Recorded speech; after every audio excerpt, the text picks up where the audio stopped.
All right, here we go. Good morning. Good morning, everyone. It's Tuesday, May 5th, 2026. New day, fresh start. Welcome to Pitbull Traders Game Plan. I'm your host, Manny. The purpose of this show is simple: live futures trading, real time technical analysis, and actionable setups, all with the focus on building real trading skills and the mindset designed to drive consistent profitability. Each morning, we come in with one goal: to build out the structure before the open so we're operating in alignment with the dominant forces of the day, not guessing, not chasing. All right, so let's get after it. Let's map it out. All right, we're going to start off like we do every morning on our 4-hour chart, build out the analyze the higher time frame so we know what happened yesterday. We can also set our plan for today. All right, so coming in, first thing that we can focus in on is the breakout, right? We had this large balance area that formed here over the course of about a week and a half, and then yesterday we had a breakout over it. And what's telling it wasn't yesterday, but we broke out over it. And what's telling is that now yesterday's pullback held the highs of that. So we have an hourly trend that's intact, and we have a higher low. So pretty simple to read there. We have our marker. We have broken out, and now price is now opening up within the higher portion of yesterday's range, close to testing value area high. And so the one piece of context that I think is most important to point out is dips are being bought. Even shallow dips are being bought. We didn't have to return back to this area. We kind of just formed a higher low where we came in. We tested Thursday's high and found buyers that reversed the trend and started pushing price higher. All right, so let's look at what potential resistance points on the higher time frame could we run into today. And immediately we can see that, it's always difficult when you're at new all-time highs because there's just no structure above you. But we have this trend channel here that comes in roughly at about 73.48. And you can also make the argument that we could drag this down a bit and go highs to highs. That might give us a bit better of an idea for where we might run into some issues today. That comes in at 73.29. So let's call it 73.30 to 73.35, as these are just rough estimates, and it's really not a long-term trend channel. All right, so let's get into the 15-minute chart. We're going to do like we do every morning. We're going to map out the most bullish argument. We're going to map out the most bearish argument. And also, we're going to talk about a couple of trap trades and really the context of what has been happening. So first, before we get into the most bullish argument, the bearish argument, the one thing that I think is really important to cover is the context, right? So what we've been seeing over the last 3 sessions, and it's more easily seen on the 15-minute chart. I'm going to drill this down a little bit, get into the 2-hour time frame so we can see it a little better, a little clearer. All right, so the first thing that I want to bring your attention to is that for the last 3 sessions, starting last Thursday, you can see that even going back to last Wednesday, each morning we've been faced with weakness off the open, right? Here we had weakness. That's going back to Wednesday. Here's Thursday's weakness, right? We opened and we immediately sold off. And here's Friday's. And then here's yesterday. So we get a little bit of traction going to the upside. It seems like there's a liquidation break each day, but we still keep holding higher lows on every pullback, right? So even though regular trading hours, there was an attempt to push higher, but in light of that not being able to break out to new highs, we still held the overnight high and closed just below it, gapped up Sunday night, saw some weakness, held Thursday's high, And here we are now grinding to the upside. And I think it's important to note that going into today for any long trades, you have to expect that it's going to be a grind, right? It hasn't been the explosive trend day type market where you get like 1 or 2 or even 3 days of trend type action higher. It's been more of a grind. And for whatever reason it could be distribution, it could be several things, but we're just going to be aware of it and make sure that we're adding it to our narrative. Okay.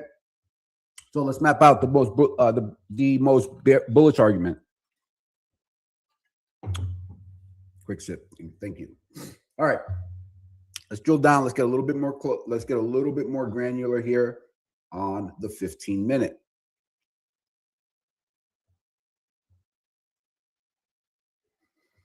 All right, so we're going to start off like we do every morning, and we're going to frame out. So what is the state of our overnight inventory, right? And to get that, what we do is we look at, we just eye it up, and we're going to look at how much of the overnight price action took place above the settlement price. Let me just fix this, 72.69.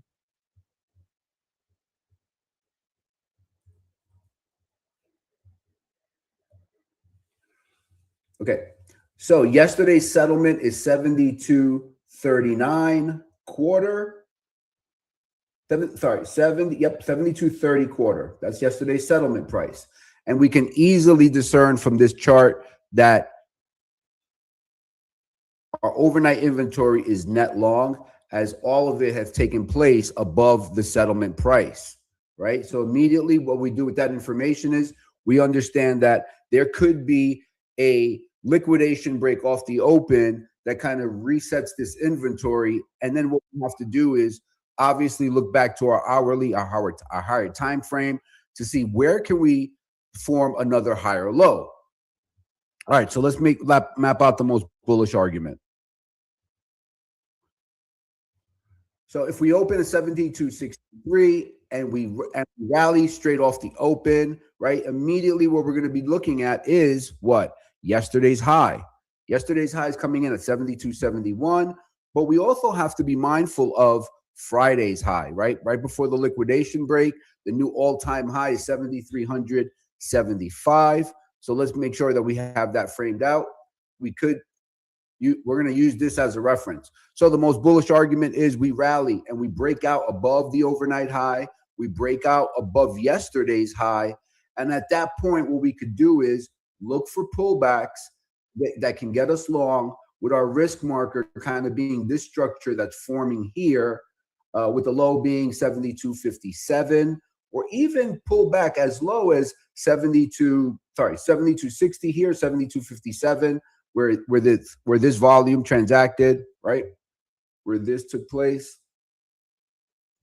Let's make sure that we understand that on any pullbacks, we're not going to really get bearish. What we're going to do is monitor for price to stall. And if it does stall, then we're looking for long ideas. We're looking for long entries, right? Anticipating a breakout over yesterday's high, over the overnight high.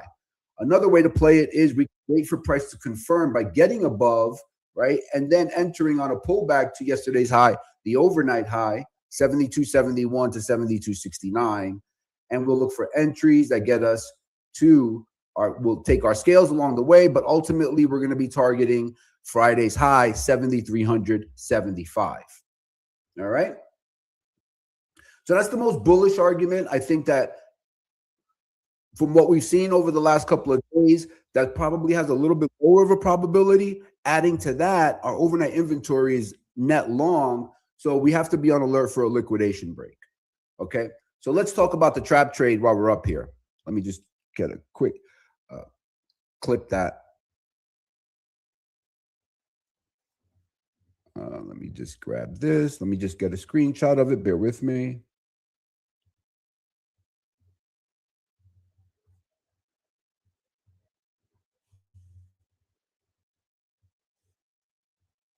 Great. All right. So let's move on to the trap trade, right? So let's say, since we know that the overnight inventory is net long, there's typically a reset of that inventory or a liquidation break, right? So say we open here 72.62.75, and we rally and we look above yesterday's high, and then we start to spot weakness, and we come back into the overnight range, right? The overnight high currently is 72.69. So if we come back into the range and price stalls out and is unable to reclaim yesterday's high and the overnight high, at that point we could consider short trades, short scalps, with our risk marker being yesterday's high or this local high that forms on the rally. Okay, but if we get back into the overnight range, at that point, we can start looking for short trades that get us down back perhaps to value area high, maybe test this structure, take a scale here, right? And this is the way you kind of avoid failing those evaluations where you're taking your scales along the way.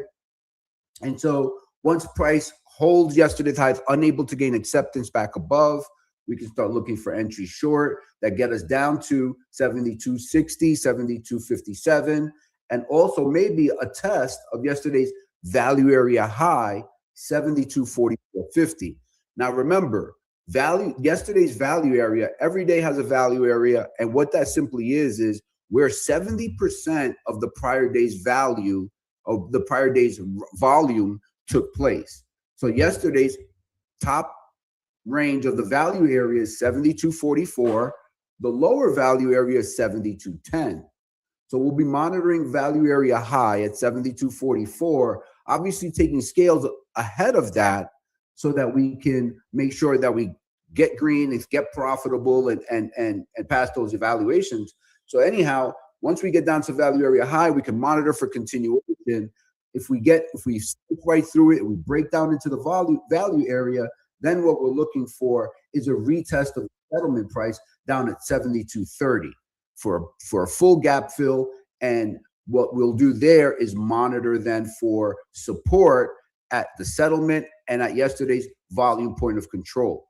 Now remember, the volume point of control is the singular price where the most volume traded the prior day, where the value area is 70% of yesterday's volume transacted. The volume point of control is the exact price where the most volume transacted. Typically, you want to initiate a trade in that area because of the amount of volume that transacted there, price tends to fall. It get a little bit choppy while it cuts through that inventory. All right, so that covers the bullish trap trade. Let's take a look at the most bearish idea. Okay.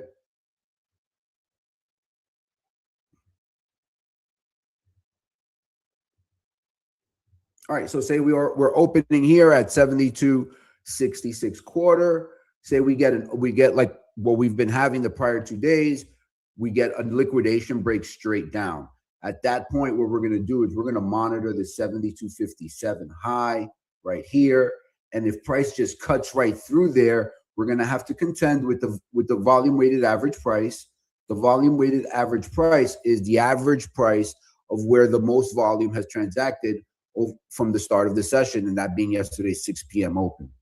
Okay, so if we break through the 72.57 and we break through there with strength and momentum, at that point we're looking for pullbacks that kind of hold this structure up with our risk marker being 72.60.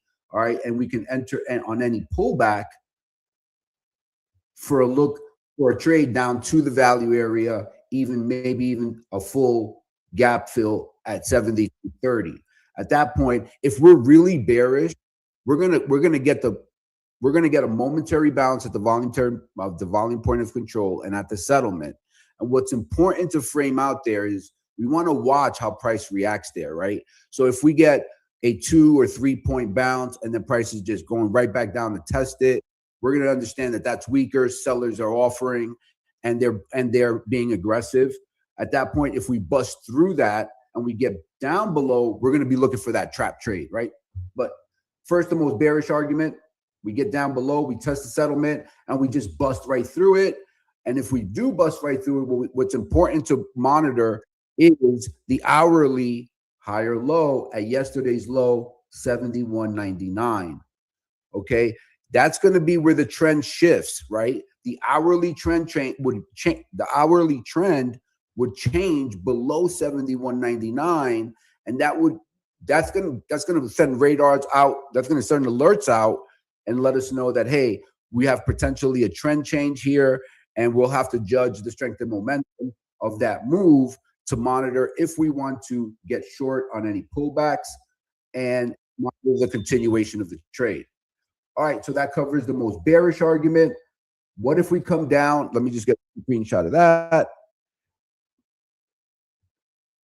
Okay, so if we come down and test, and I think this trade probably has the highest probability, and I'd be really looking forward to that. If we come down and we test the settlement, right? If we get bearish, we get back into the value area, look below the settlement, right? And all of a sudden price stalls out, maybe test a little bit lower, but ultimately fails, those sellers fail to gain any traction, then we can start looking for a higher low with our backs up against, with our risk marker being this local low, and we can look for entries that get us back into the overnight, the back over value area high, obviously taking our scales ahead of that and making sure that we're monitoring our risk. At that point, we can start looking for continuation and maybe even a potential breakout over the overnight high or even yesterday's high 72.71 with the ultimate target being 7,375. All right, so we'll monitor for that as well. Another scenario that might play out is the same concept except below yesterday's low. Because remember, this is really important level. This is an hourly higher low. And if that fails to hold, if we test below it, trap shorts, and then immediately reclaim it, we're going to be looking for that higher low entry that gets us back into yesterday's range, and we can look for entries on the trend line break above, looking for scales or looking for a test of the settlement of 72.30, and ultimately maybe taking our first scale at overnight low 72.23 quarter. All right, so we covered the most bullish argument, the bullish trap trade, the most bearish argument, and a couple of bearish trap trades. All right, with that being said, let's cover the last final outcome and frame our narrative really well. We always want to have our analysis have a good holistic approach to the day. And so let's say that none of these scenarios play out. And at that point, we're looking at a sideways market. We're looking at the dreaded sideways day. And one way we're going to be able to tell that is if we come down, price is moving slowly, kind of just grinding higher, grinding lower, and then ultimately we just stay in the overnight range, much like we did yesterday after we made the low, right? Price is just grinding higher. But if price fails to get back into yesterday's value area high and kind of meanders a bit, we're going to have to switch our approach and switch it to fading the edges, right? Taking our scales much shorter targets. And yeah, so I think that covers the sideways market. I hope that doesn't play out. That's always a tough day. But all right, so we covered the most bullish argument. We covered the most bearish argument, a couple of trap trade ideas. And now let's do as we do every morning. We're going to monitor where's our opening print and where's price in relation to that opening print. All right, so let me get the open here. Always want to have that price on our radar.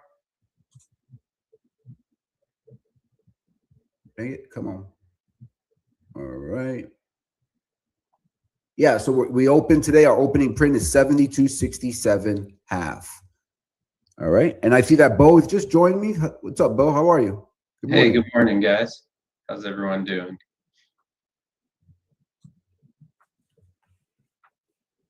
Can you hear me, Manny? How's it going, buddy? Good. How you doing? Not too bad. Not too bad. Another fun day in paradise. Yes, sir. All right. You have anything for the folks at home, for the folks watching?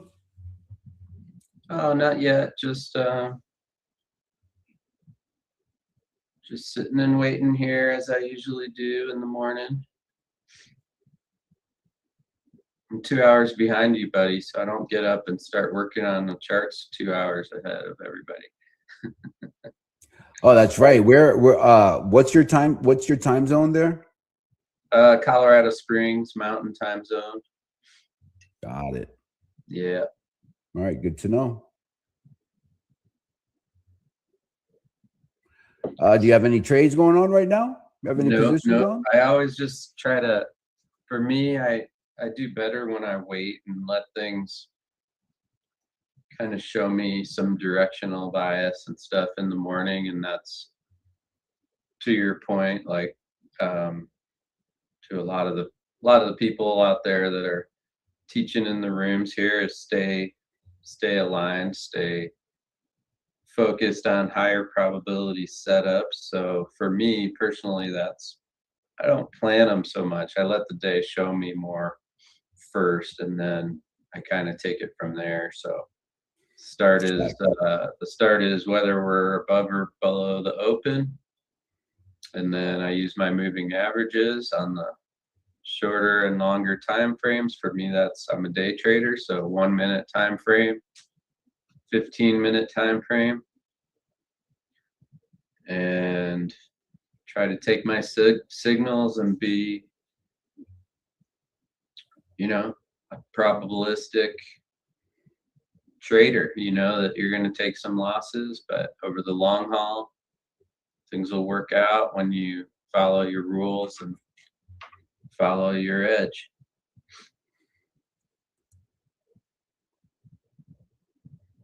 How important is it, like, for you? And I'll go next, but I'm curious. How important for you is, like, you know, your a good night's sleep, and how you're feeling, how you're coming into the day, how your mood and how you're feeling. That's critical. It's one of the harder things to figure out as a new trader as well, or even not a new trader, but even a seasoned trader. When you're going through anything personal and disruptive in your life, it is a really good idea to take time off trading. A lot of Right, times you right. think you've got it, you know, you think that it's something you can control, or you think it's under control, or you think, it's not affecting you the way that it does. But what we really face from a danger perspective is when things are out of control in your life, and then you start trading, it's very dangerous, because you can get into this mode where you're trying to then project your ability to control the markets as a way to compensate for the things that are out of control in your life. So when you have these personal issues that are really stressing you out, then you come in and you try to trade, and it's a good way to blow out an account. So Yeah, agreed. I think that it shouldn't be overlooked. That's an important concept. Making sure that you're rested and you're sharp for the day. It's the only way to get in that flow state. yeah.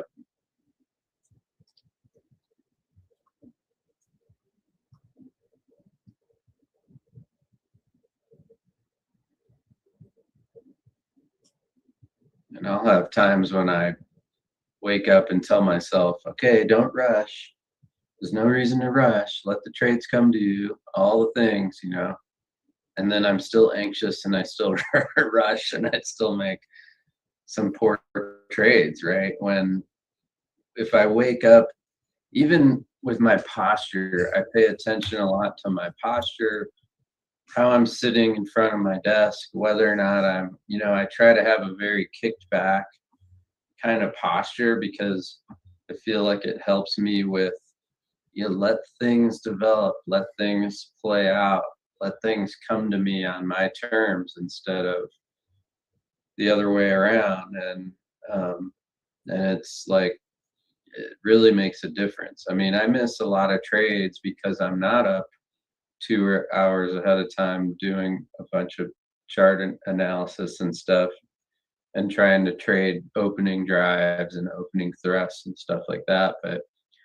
But for me, those aren't that's not my bread and butter and my good time frame and my good mindset for trading. Like my good mindset is to give the market 45 minutes or an hour, and then kind of go from there. So I mostly just watch and try to try to get myself into that mindset, if you will. That's more important than trying to find that first quick trade. I'm not like, for other people it could be, if you have a day job that you have to go to and you have 30 minutes on the open to trade, then maybe you wake up an hour and a half ahead of the open and study your charts and get ready for the open and have some ideas for trades that you're going to take, because and maybe it's just one or two, because then you take those trades, you let them play out, and then you go to work. I'm here all day, so there's no rush. I usually, on a 1 minute chart, I mean, I could have 10 or 15 signals a day on a good trending day. So there's just no reason. I don't try to trade that much. I'd rather only take about 2 or 3, maybe 4 trades a day. And when I kind of keep myself slowed down and in that pace and in that sort of mindset of, if there's 10 or 15 good setups, like, but I get 2 or 3, then that's great. Then they either work or they don't. But at least I'm not over trading. I'm not churning commissions. I'm not. And part of it is what you talk about a lot is stop loss protocol, where it's not even stop loss protocol. It's more of exit loss, or exiting a trade protocol, which is to say, whether I'm stopped out for a profit or for a loss, I like the concept of walking away or waiting at least like 15 minutes to see, well, why did you just exit that trade wherever you did? Like, because typically I'm exiting on a stop, not on the limit, but sometimes my profit targets will hit perfectly, but usually I'm trying to get that profit target, but I'll trail my stop. And so then if I get stopped out, don't be in a rush again to get back in. Like, see why you got stopped out. Is the market trying to tell you something about the price action? Is the price action reversing it? Is it just consolidating and going into a sideways chop? Is it just give it some time? Hey, so really quickly, heads up here. We looked above yesterday's high. Yesterday's high was 72.71. We traded as high as 72.74. 13 contracts came off at the high, and now we're seeing a little bit of a pullback here. So stay on alert. We want to see if price gets back below 72.69, right? And that's the overnight high, and that would signal to us that maybe we have to be on alert for a breakdown here. All right, look above and fail. One of my favorite setups. Let's see how it plays out here.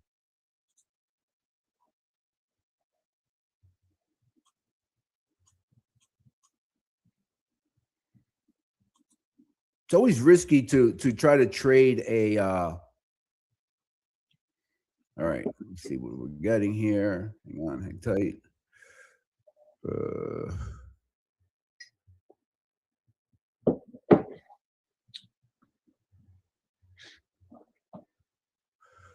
It's always risky to trade, against a strong trend. It's not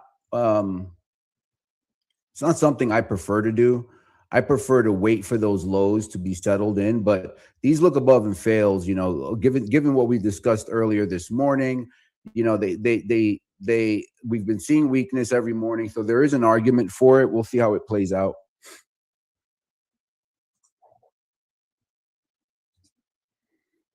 Let's get a quick look at the internals. 1.1 1-to-1 positive on the NYSE, 1.8 to 1 positive on the NASDAQ, so just about 2 there. Crude oil is down 102, is down 3, almost 4%. Let's see. The VIX is gapping down 5%. So that heads up there. I think we're going to catch a bid here. Let's go ahead and close that out. Yeah, I think we're going to catch a bid here. I think so if you guys have the execution clock, you know what we're looking for this morning. If you don't, or you don't know what we're talking about, go check it out on my X feed at mannytrends.com, at mannytrends on X for more information there. Looks like price is catching a bid here.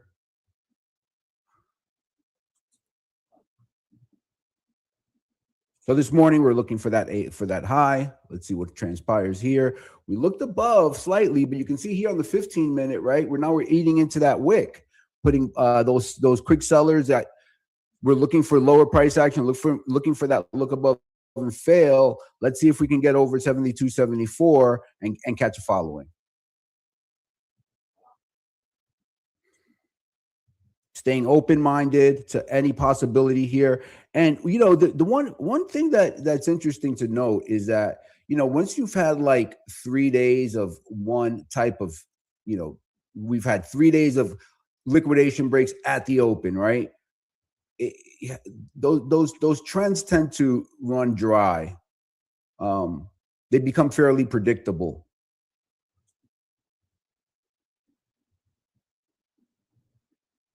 We all know that ES does not like to make it easy. All right, now we're retesting 72.44. We're above it. Let's see if we can catch a bid here.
Getting jittery up here.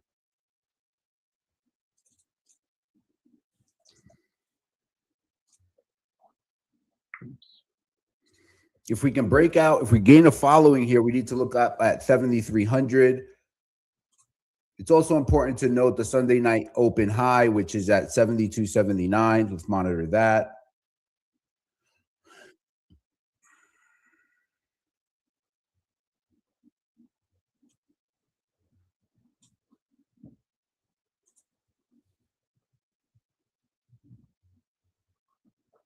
Don't think, just do, JM.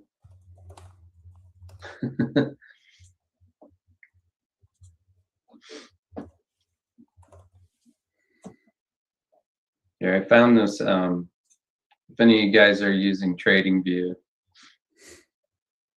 I found this cool moving average indicator, which is basically the exact kind of thing that I like to do with my moving averages. Is when they're, you know, it's a sloping system. It's, you know, buy the pullbacks to an upsloping moving average and short the, you know, the other way around. So I found this indicator over the weekend where it just colors my moving averages for me. So I don't have to think about it as much, but you still have to think about it during the periods where it kind of flattens out. But it's kind of cool because then I can just have a quick look at and see, okay, the longer one is sloping up, so it's green. shorter one is sloping up, so it's green, and we're above the open.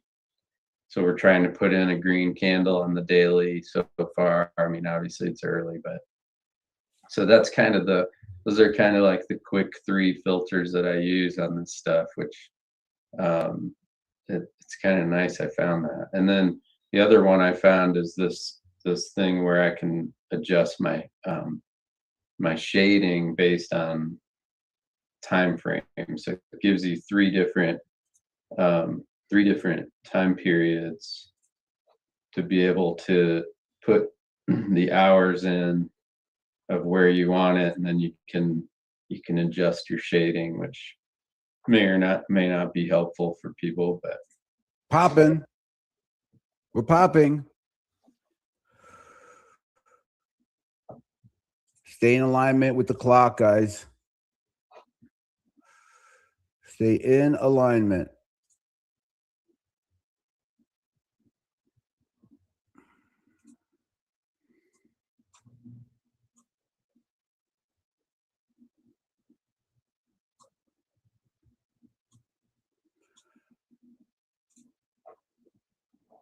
Man, I was reading this article this morning about this site about AI and watching this. I was watching a Stanford lecture on large language models, and I don't know. Quick question for you guys: do you guys think AI obviously keeps getting better? Do you think it creates more opportunities or less, or takes more jobs? Feels like every week AI is doing something different. Meanwhile, we're just trying to trade the ES cleanly. yeah, I think that's the the question for the long term. Breaking out here, breaking out. Good strength and momentum. Good follow through.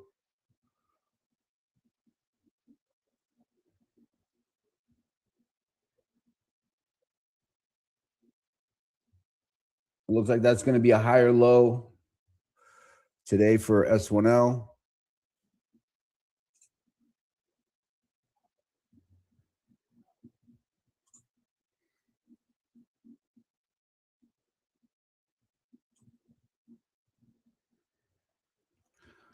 I'm not sold on this breakout here.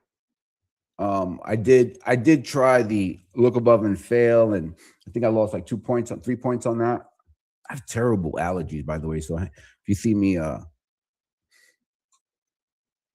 blowing my nose, pardon me.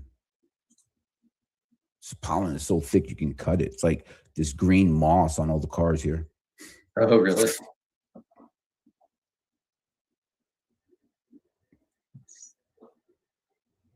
That is a trade that I'm willing to try again if it materializes. But now I need price to prove it. I want to see proof of life. I want to see us get below yesterday's high, and then I can assess like on any retracement of that move. Again, like Bo said earlier, right? It's early in the day. You don't want to start attacking the market in the first 20 minutes.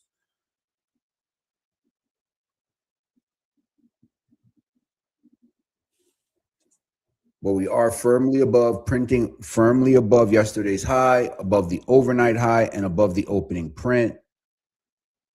So there would be a lot of wood to chop here for bears to get through. And you know, if the ES sells, we know it sells, right? So we're going to see it. We're going to know it if we see it. Look at prior days liquidation breaks, right? You just get these huge prints down, right? Look at these prints. Look at yesterday, it's like an hour and a half, 2 hours of selling. You don't want to get caught on the wrong side of that. No, But you don't. monitor here the hourly trend firmly intact, right? We have higher lows, higher lows, higher lows, right? So ultimately, it looks like we're headed for up here. That's the scenario we outlined in the pre-market. So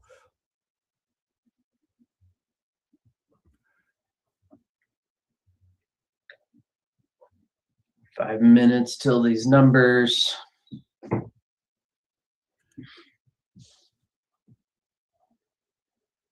And if you're just joining us, I'm Manny from Pitbull Traders. We're tracking the ES. We're looking at this breakout over yesterday's high, see if it has legs. We want to monitor yesterday's high, 72.71, on any pullbacks. We're testing that now. Let's see if it holds.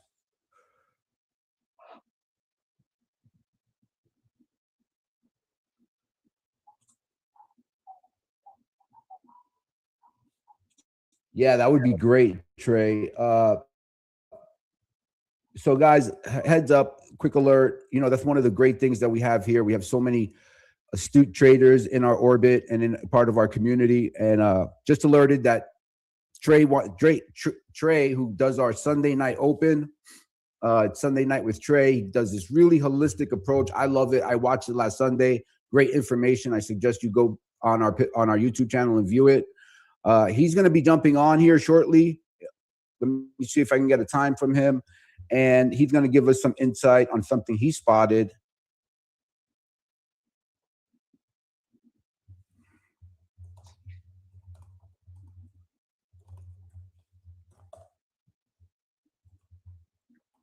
Yeah, JM, that's how I am. If you know that there's numbers that you want to watch and that could impact the market, it's either decide to get an early entry that you can then exit into on a profitable trade, or I wait, and let's see what the numbers say and then how the market reacts to them. But you definitely want to be aware of those, that we've got these coming out in a few minutes. Things can, they just sort of can run the stops both ways. They can get a little funky here going into it. And so that's kind of how I am. I like it when you can exit into the news and when they're sweeping the liquidity. But you just don't want to be taking an entry right now 3 minutes ahead of the number. And actually, if you're trading prop accounts, some prop firms, like, those are part of their rules that you can't do. So, or it Yeah, heads depends up, on guys. eval versus pro. Good. At 10 a.m. here, we just in about 3 minutes, we have ISM coming out, Jolt's job opening. So very, very smart there. You don't want to start initiating anything right just before news drop, right? You could just the volatility alone, especially for guys trading prop accounts, right? The volatility alone can could lead to a fail, and you might be right even in your position, but just get shaken out. So trade safely. Let's let this number drop. Let's trade the reaction.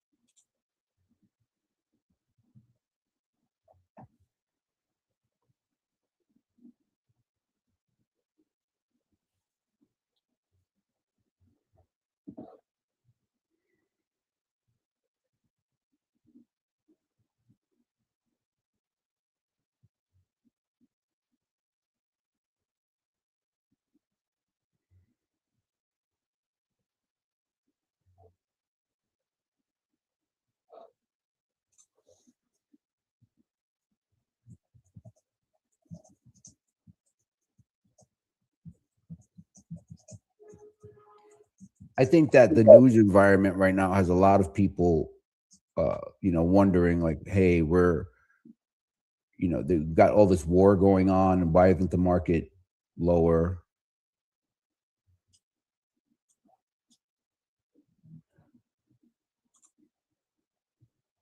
And that's just, I think that's just a good reminder that, that narrative doesn't have to match, doesn't have to make sense. There's one thing that moves the market, and that's money.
It looks like I'm hearing that the number came in below expectations. The price doesn't care.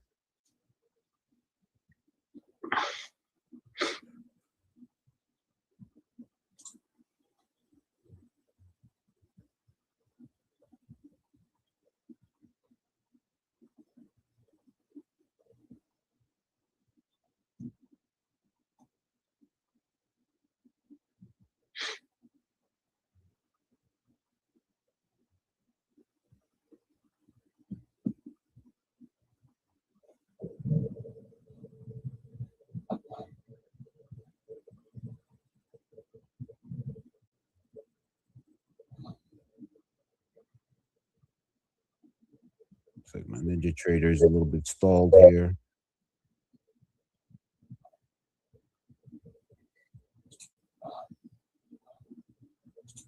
Yeah, but looks like we're going to rally here.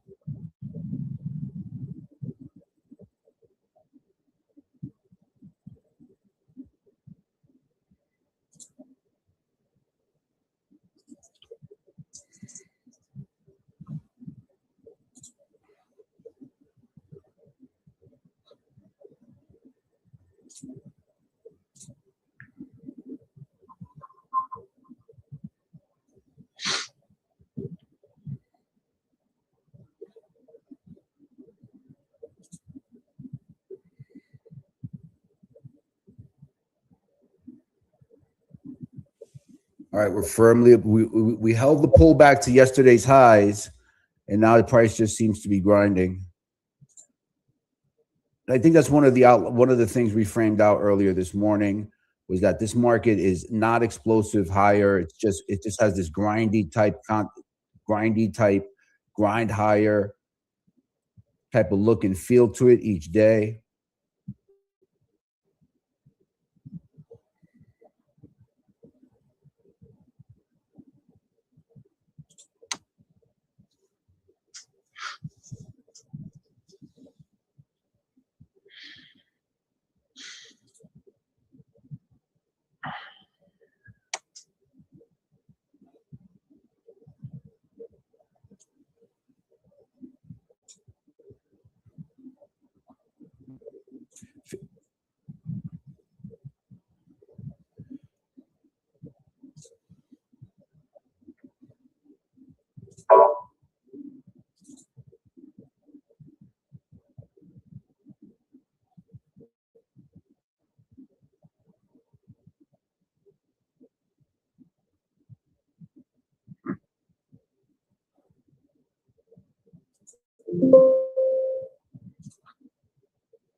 Jay Mark points out maybe we'll get a chance to buy the dip. We'll see. Yeah, I know, right? So yeah, I hope so. I hope it's not one of these days where we just have to hold our noses and buy shallow dips.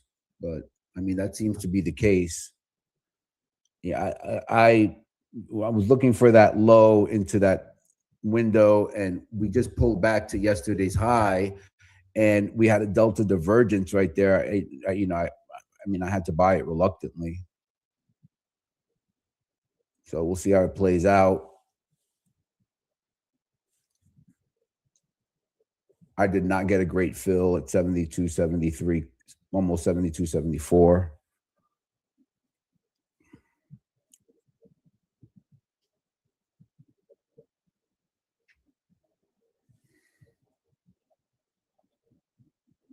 I mean, but look at this hourly trend, man, on the left, right? This thing is just so bullish, so bullish. I mean, I don't want to stand in the way of that.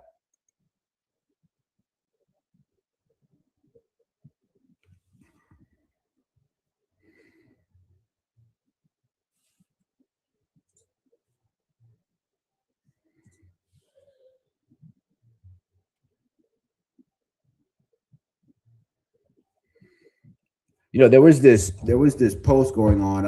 I'm not sure if you guys saw it, from an interview with Warren Buffett. I reshared it on my feed, and you can go catch it there at manny_trends. And in it, Buffett was saying, so one thing I find it interesting is that Berkshire Hathaway is holding their largest cash position ever, and I think it's like almost 400 billion in cash. And so one thing that he says that stood out was he said, I don't understand today's market. It seems like it's just people gambling. And I thought that was interesting, because maybe not in the market, but like with all this poly market, Kashi, FanDuel, all these different ways to gamble now. It seems like it used to be that you had to go to Vegas to gamble if that was your thing, and now it feels like you just have to open up your phone and you can start gambling, right? And so I wonder, it feels like more people are trading lately than ever before, right? I think prop firms have done a lot for that, and that's great, because prop firms offer a lower risk opportunity for you to learn how to trade. But the real question is how many are actually building a process versus gambling, chasing moves? And I don't know the answer to that.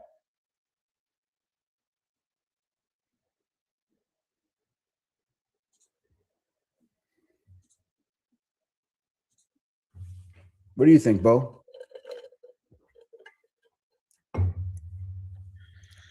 Well, I think that's the point of the rules, whether it's with the prop firm or for yourself. That's why the rules are so important. Your rules help you build your equity curve, the long-term probabilities are what's important. So I think a lot of the people out there that are actually have been drawn into the futures prop firm business and trading systems and stuff. I think a lot of them are gamers, um, and they're very familiar with gaming theory and all of that kind of stuff. So the ones that are successful are just using that and doing it the way you should do it. And so I think it's a lot. I think a lot of people are out there. That's the point. They're trying to work and build this opportunity for themselves, for their families. So I mean, the impulse stuff is what you have to sort of learn to master, because it's easy. I don't know. I mean, I've always found it easier to trade sim, I mean, it's different when you go into a live account and your money's on the line. It's just, for whatever reason, that's when things tend to change, right? Like, you can sit there and play poker all day long and sim and make all kinds of money and do everything right, and then you go put down a stack of chips in Vegas on the poker table, and it's a different game there.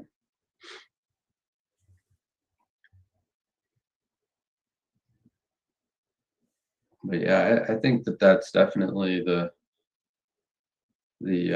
focus and goal of most. If it's not your focus and goal to be doing that, then the likelihood is that you're just going to be giving money away. You know, I've done it. I can tell you. Yeah, I think we've all been there.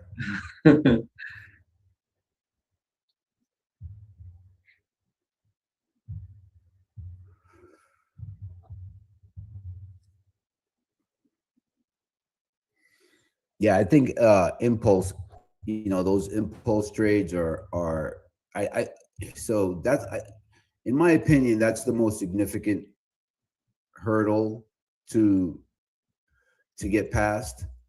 And it's interesting because it works both ways. So I have some tools that I kind of coach people on with those, that I help them out with them, and it's all based on preventing that, right? So I think it's easier to work with traders that are newer because they have less habits, less baggage. But those impulse trades, it was a big deal for me to get past them. And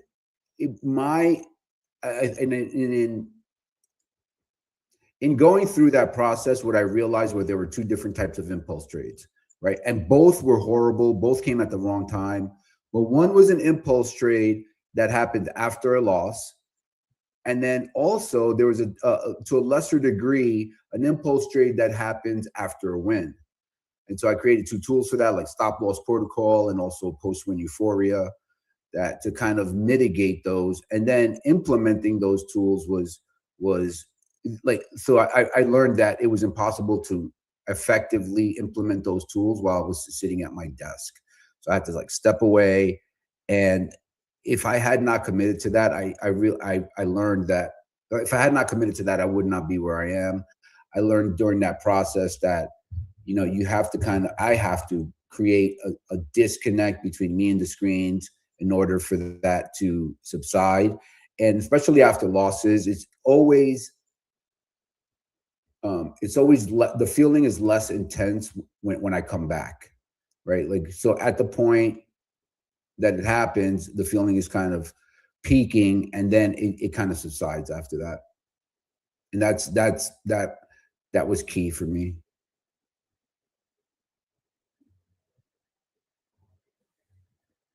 Nice. Yeah, that's good stuff right there.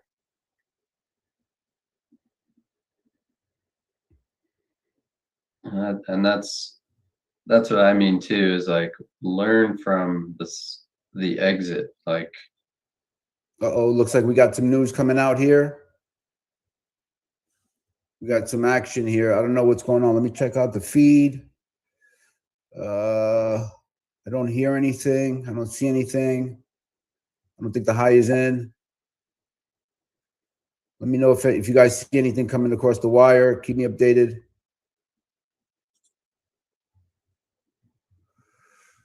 Price is definitely getting jittery, coming back down, testing yesterday's high.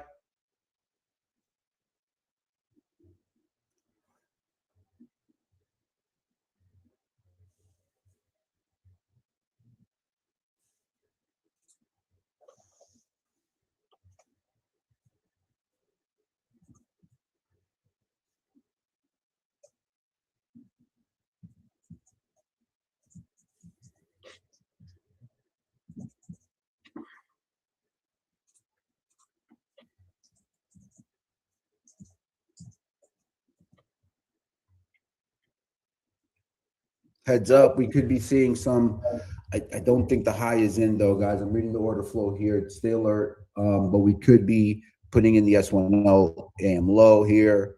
as well as we could be seeing what we have been seeing over the past couple of days, a strong liquidation break after the open. This looks a lot like what we saw on Friday, as well as yesterday, where we get this strong rally. You can see it really clearly here, right? On these 2 days, we had this rally off the open, right?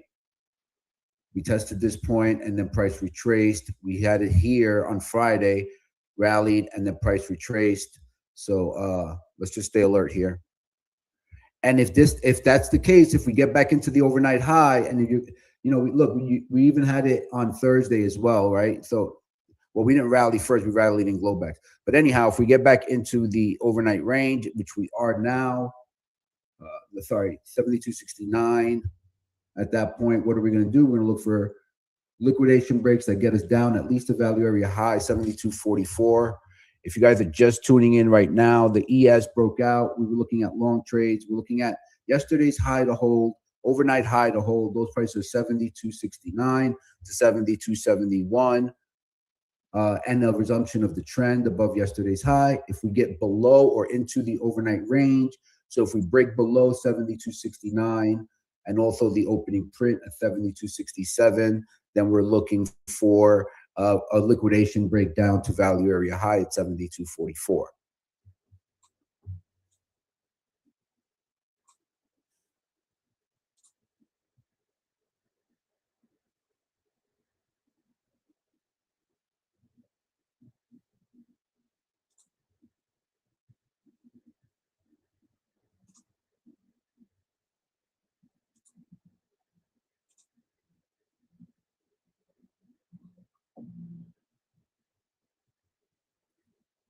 I got to look at which one of these ATAs. 153. Okay, so wait.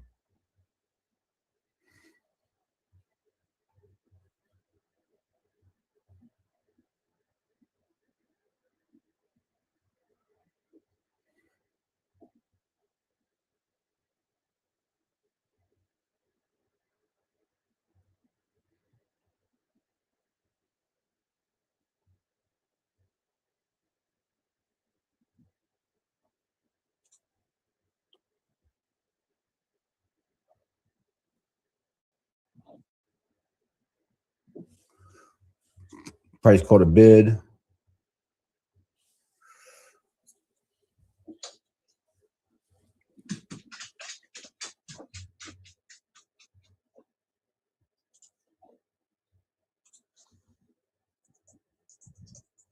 Let's see. Price needs to get above 72.77 here. Watch for it to test inside this wick and fail.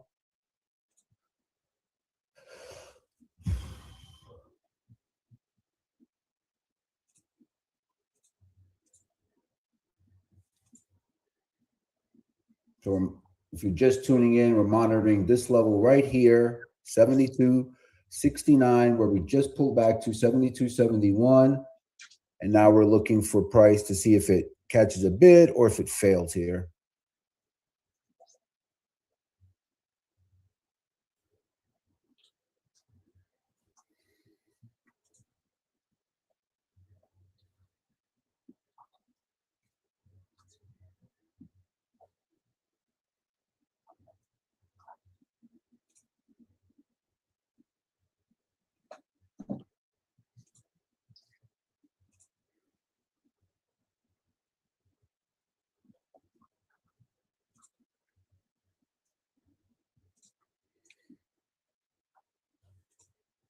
All right, I've got a short signal here developed. So I am going to see if I can get short the high, a retest of this candle on the 1 minute. 76.5.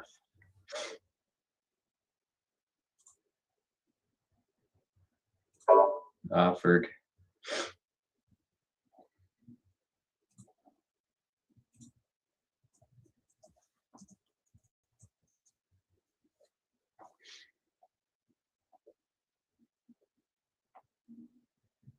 We're testing that 72.69. We're looking at, we just tested the daily open and we bounced.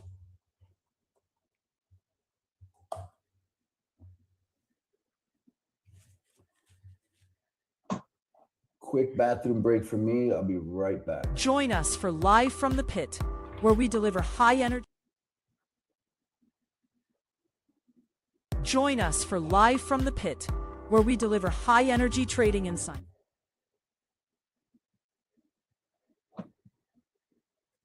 Join us for Live from the Pit, where we deliver high energy trading insights. Experience live preparation and execution with real trades and actionable setups.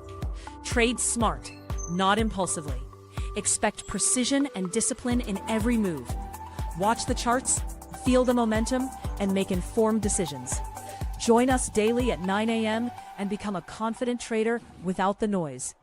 Subscribe to @Pitbull Traders on YouTube and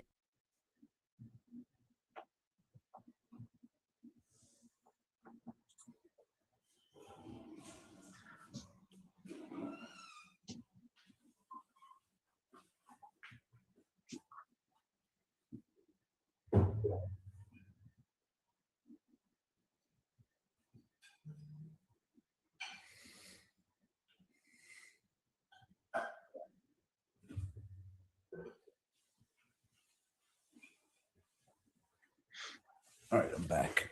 Looks like my Ninja Trader crashed, so I had to relaunch it.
Okay, I'm filled there.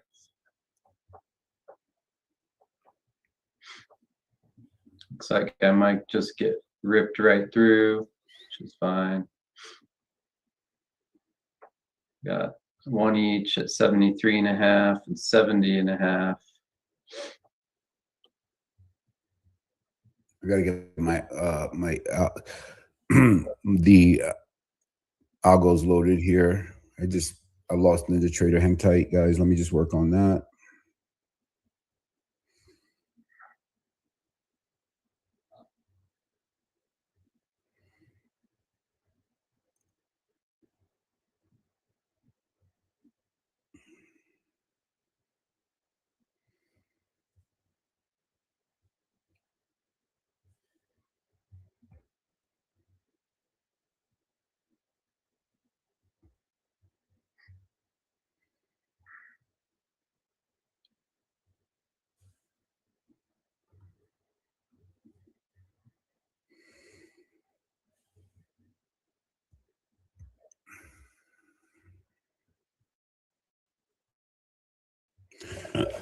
Excuse me.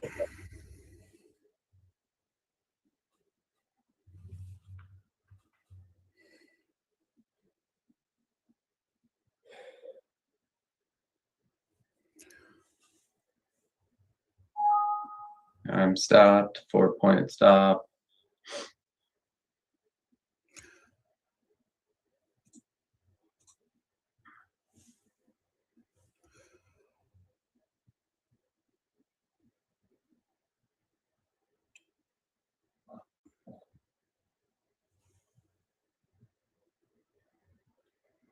right, so the 8-4 algo will get me long here at about, if we get pulled back 72.74, I'm looking for that. I'll let that execute. If it does, great.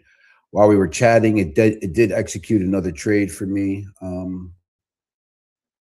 which is always nice, right? I didn't notice it, but when I checked the account, there was like $400 in there.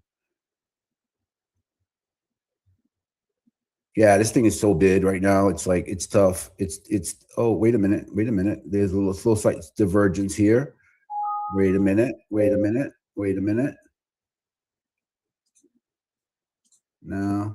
No, I don't think it's anything to be on alert for. We're gonna still let this thing run, get me long if you on pullback.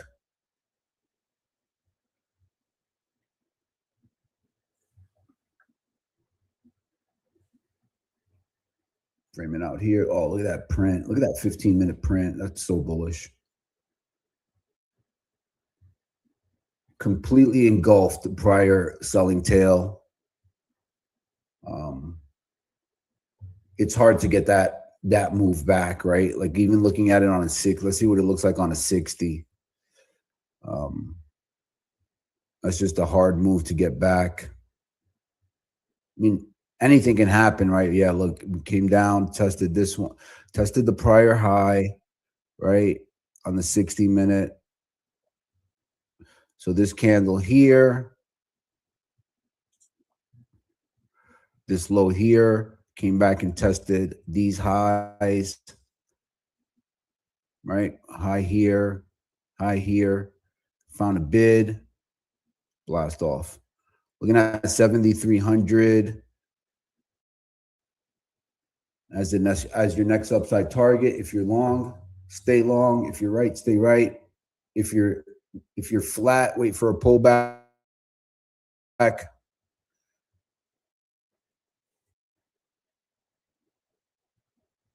That was like when we opened here, when this candle printed, that's the stop out that I took. I faded it. I caught right there, right at the yesterday's high entry. I think I front ran it by like 71.50, and then it just went back on me, and I just closed it out like at 73.58. As soon as it didn't go cut right between it, right lower, I'm not even thinking, just hit the close button, reassess. And so it never really even got back in yesterday's high. So I could have avoided that if I would have waited for a little bit more confirmation.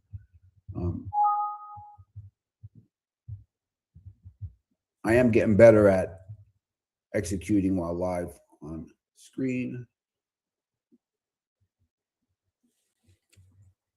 What do you think is worse, like getting stopped out? Wait. No, what do you think is worse? Missing a trade or getting stopped out and then watching it go without you? Oh, that's easy for me. Getting stopped for me, getting stopped out and then watching it go without me is probably the worst. Like seriously, that just grinds my gears.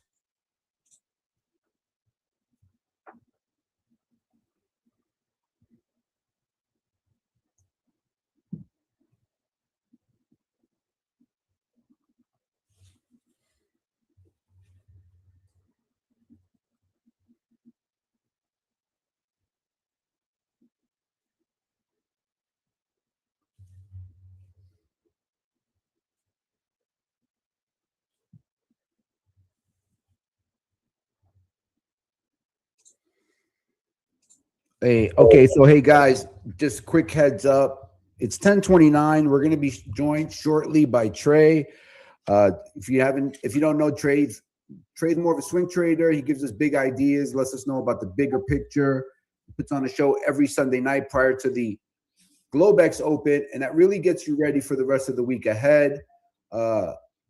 Great always to have Trey come on and share his insight. Happy to be here. Can you hear me, man? Yes, I can. Hang on. Let me just make sure that the folks watching on socials can hear you. Hang tight. Sure. Okay. Yep. We got you going on there. And let me just do one further thing. All right, Trey. What do you got? I'm going to drop a couple of links in the chat for people to check out. that kind of spawned this conversation. That and a good friend of mine who hangs out in the swing room but does not participate too much. I'm going to get on him about that. Former growth and income portfolio manager, very focused on rates and particularly their impact on equities. Just it's been very topical with some of the moves in the last couple of days. And what I want to highlight is we're not there yet. In my opinion, of course, everything I talk about on here is technically based. And I just want to show kind of what would really get me a little bit more fired up about what's going on in rates. You know, we can see, I'll zoom in. This is starting February. We had a nice little move. There was some concern there. But this is, you know, the last few days, that's almost a 30 basis point move on the 2-year, which is what I'm looking at right now. This is a 2-year yield. So it is raising some questions and, you know, some eyes and things. But when we look at this, this has been in a consolidation for 2+ years.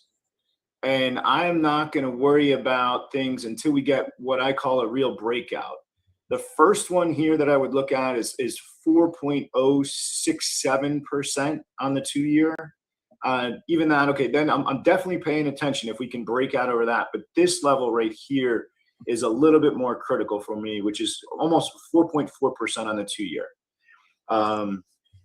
It can do, if you listen and you said you do, I've been very sanguine about fixed income for at least a year, probably longer. I just don't remember, but pretty much every US yield chart is looking like this, which absolutely looks like a bullish consolidation. And I think the longer term outlook is higher, but we're just, I mean, if this were a semiconductor stock, no one would be too fired up on it at all. And I think the principle of supply and demand absolutely applies here. So this is the 2-year yield. Not too much going on there. US 10-year. Yep, there we go. Almost identical with the 10-year. This is much more important, absolutely worth watching. And the magic level is 4.51 if we want to be really precise. And again, we're not through it yet. Pay attention, put it on your radar screen. Absolutely something to watch. But I'll reiterate that if this was any stock that you're interested in, we'd be like, okay, you know, if it can break 4.63 or something, that's where we'd really start to be paying attention. And I'll go to the 30-year. Little higher. That's a tiny breakout, and I saw that mentioned right there, but still, okay, so because it's over the magic number of 5%, and yeah, that's a nice round number, technically that is a miniature breakout. And I'm not saying like ignore it, I'm saying like this shouldn't be crushing stocks yet. Holding, yeah, this one is starting to pay attention. I'd be more intrigued up here, 5.08, and then certainly up here at 5.15. If we get this breakout, then I think it absolutely will start to impact equities. But we're getting all this hand-wringing. People are focused on oil. People are focused on rates. People are focused on a lot of things that absolutely make sense, and I think they will impact stocks. My only real assertion right here is watch it, monitor it, but not yet. And I have seen, I dropped the Kobe Esser letter in there. Jim Bianco, who I think is smart, was talking about something over 5%. I will drop a couple more links in the chat just showing like this is the kind of headlines that we're getting. And yeah, pay attention, but you can't fight stocks yet because of what we're seeing here. Also, I just want to do, these are some spreads. This is the 30-year, 2-year. What is this? I don't even know what that one is. I have it saved. This is the 10-2. Again, everywhere I look, I don't see action that says, hey, this is going to impact stocks today or tomorrow. So that's basically it. I just wanted to come on, make a quick comment, you know, keep the conversation going. I think this is something we should be paying attention to, but that's it, not yet. So happy to take any questions, can look at a couple of different things, and we'll highlight what's going on. I'll drop a couple of links like what's going on in the UK and overseas. It is an issue, but we're just not yet. So that's really it. So is that sorry? So you said, you mentioned the 2-year, and I drifted away. Can you repeat that for me? Sure. I'm just saying that, so the absolute levels that I would get, really start to pay attention here are about like 4.15%, being really precise, 4.143. But as you can see on the chart, it's not broken out even over kind of March highs. So this is the short end of the curve, most impacted by the Fed. I don't think the Fed's going to be turning around and raising rates anytime soon, especially with Warsh coming in. If this starts to really diverge from Fed futures, then that's something we have to pay attention to. But again, the real takeaway from these comments is watch it, but not yet. So I think there's one question on social. So are the bonds confirming this move in equities, or are they diverging? Neutral. They're just not impacting. They're not confirming or rejecting either. Those are firms I get pretty specific on. I'm sorry. Let's see. I'm sorry. I just might have gotten a phone call. Yep. Don't know who that is. So yeah, it's just if they move higher, they will become a headwind for equities. And the assertion I'm making is they haven't made enough of a move yet to be a headwind for equities. It seems, especially with oil, and I think that's most likely to be a problem, in my opinion. It's a question of how long it takes. But rates are, an incremental headwind, but not yet.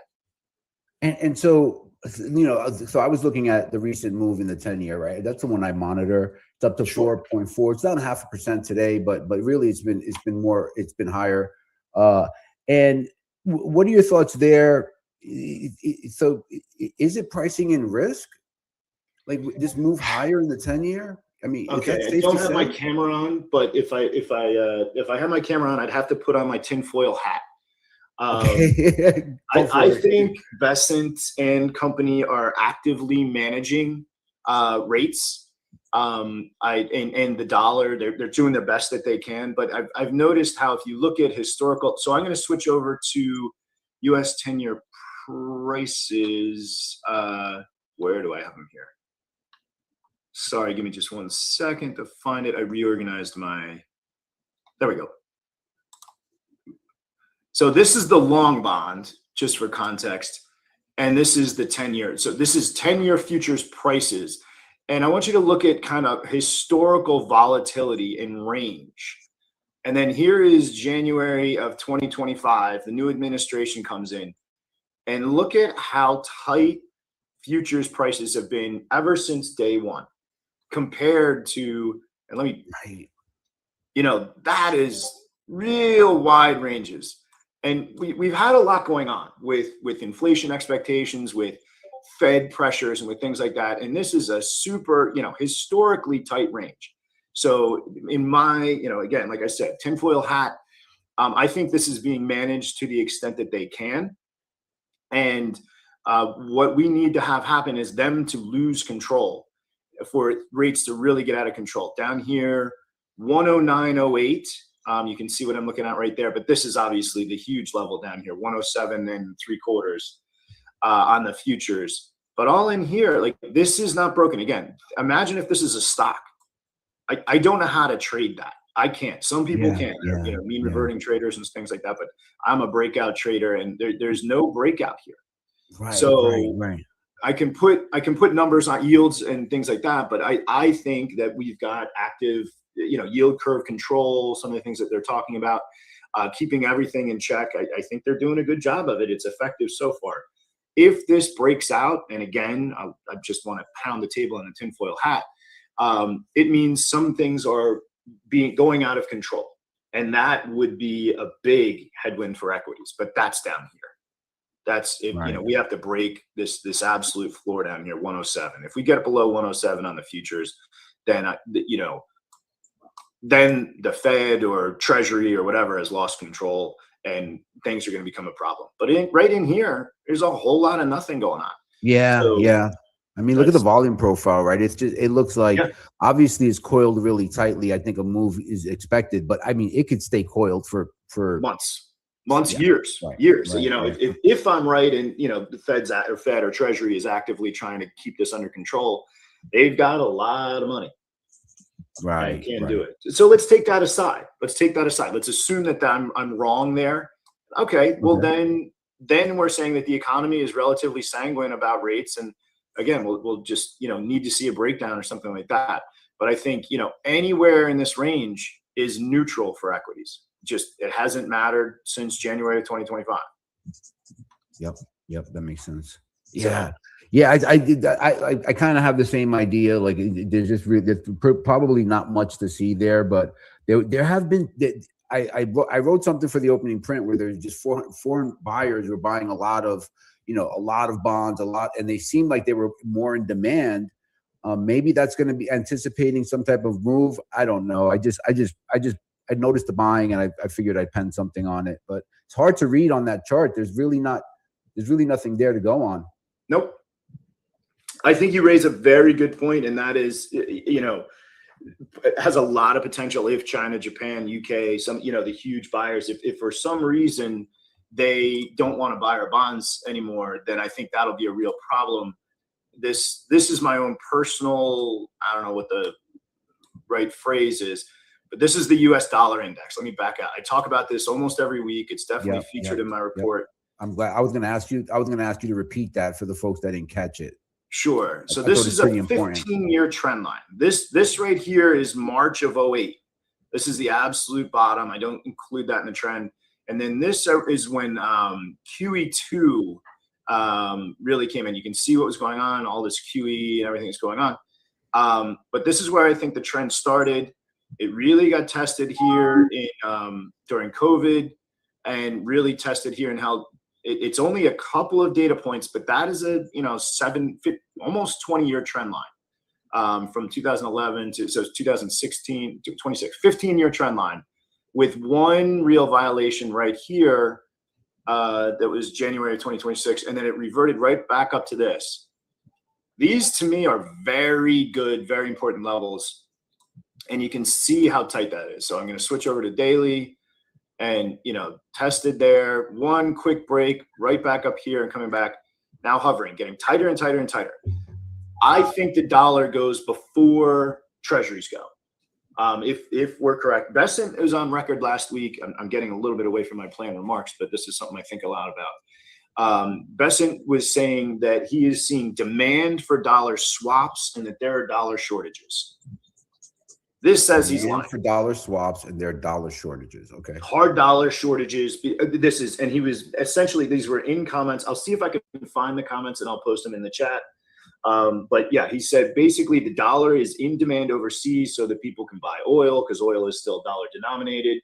And some of these economies that are being impacted, specifically the Middle East, they need dollars to do transactions. And so that, the dollar is still the global currency. It's still the petrodollar, and it's still very much in demand. There is no indication at all of a squeeze for US dollars. Maybe there was back here, but this right here, I see nothing that says we have any kind of global dollar shortage. Nothing. It's much more likely. I really think the next move in this is down. Don't anticipate it, because I've thought that. I really started banging the drum on this back in August of 2025. And I was right with some of the weak dollar trades, gold and silver.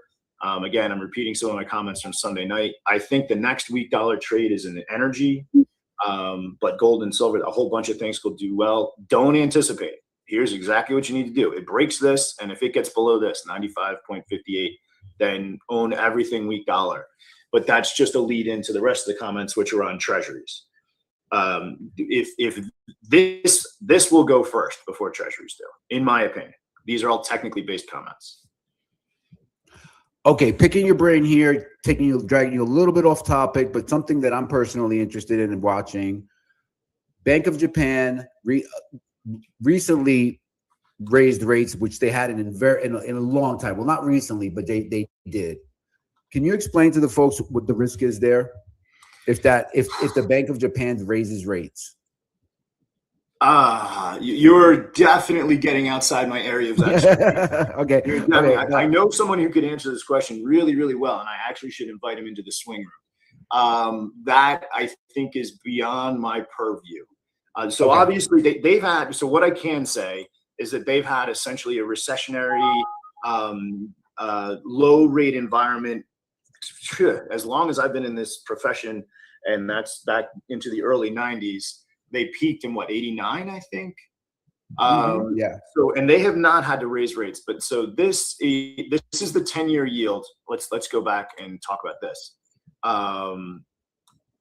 You know, this is 06 down to 2019, a 13-year downtrend, and you can see it really started to take off, I'll say 2023, and that's a massive move in a short amount of time.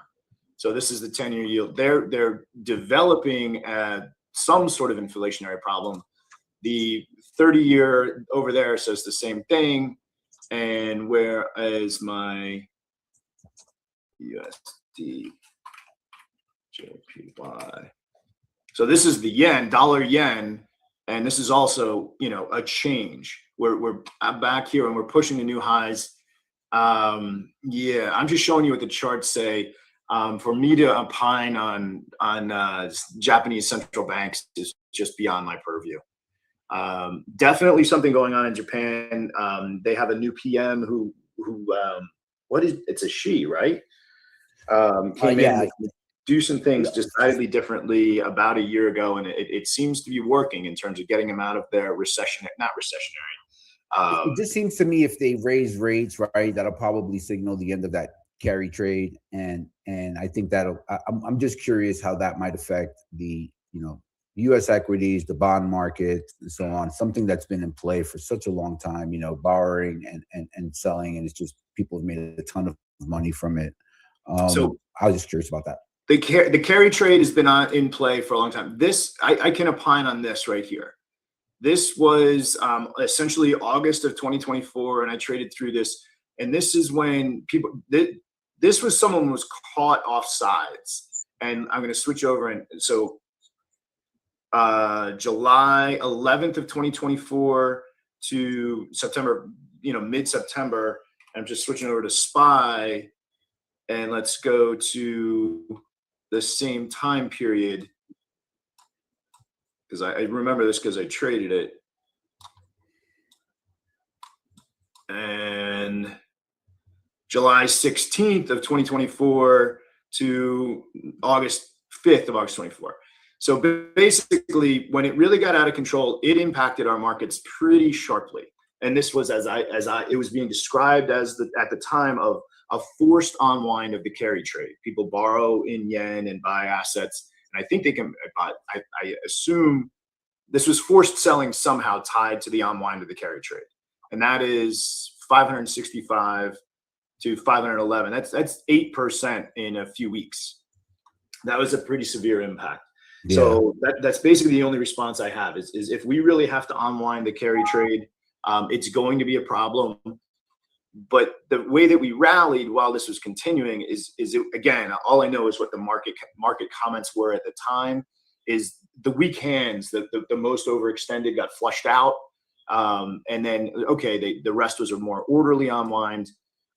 It still could happen, but the impact will be mitigated going forward.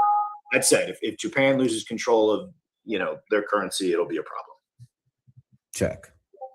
All right, Trey, good stuff as always. Appreciate you coming on and sharing your perspective on the bond market. That was all the questions we have from socials, and we'll have you back on soon. So great. Yeah. Thanks very much for having me on. Anything that comes on, I love jumping on and sharing my thoughts. And thanks for having me. Sure. We'll definitely have you back on again soon. Thanks, man. Appreciate it. My pleasure. Thanks. Thanks, Trey. Okay, let me just get back here. Hang on.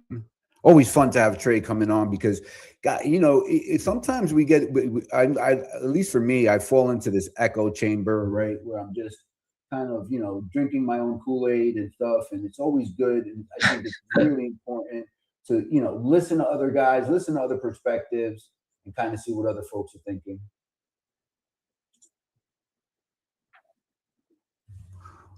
Let's see. Hey, Bo, are you sharing any screens right now? I stopped sharing when Trey came on. Okay. Yeah, I did the same. Okay, cool. Yeah, I was just wondering about that because I did the same. I'm going to pull mine back up right now. And I heard Spygate going off pretty seriously down there. And remember, folks, Spygate is our institutional trade tracker. And that is offered for free if you buy an evaluation at pitbulltraders.com, an excellent tool. Look out for more. And there's also an explainer there that'll let you know what that is. We talk about it frequently. We all use it. It's a really great tool. It actually lets you know what the institutions are doing. And when these big, large batch trades go off, we get alerted to them and we can see for how much. And often you'll see algos battling it out, buying and selling. And that's all a great indicator. Great indicator. So check it out. Go to pitbulltraders.com. So I took my second short signal. So my first short signal was here. I got stopped out, ripped through. I took my second short signal right here, covered 2 on the way down, got stopped out on the third. So that trade paid for this trade. But now I'm still on a short signal right here. This 1 minute time frame is rolled over some. If we drop down below the open and through these levels, then I'll be looking to short actually with size on a retest of the open. Awesome. Good to know. Thanks for sharing that. Those were just 3 lot trades with a 4-point stop.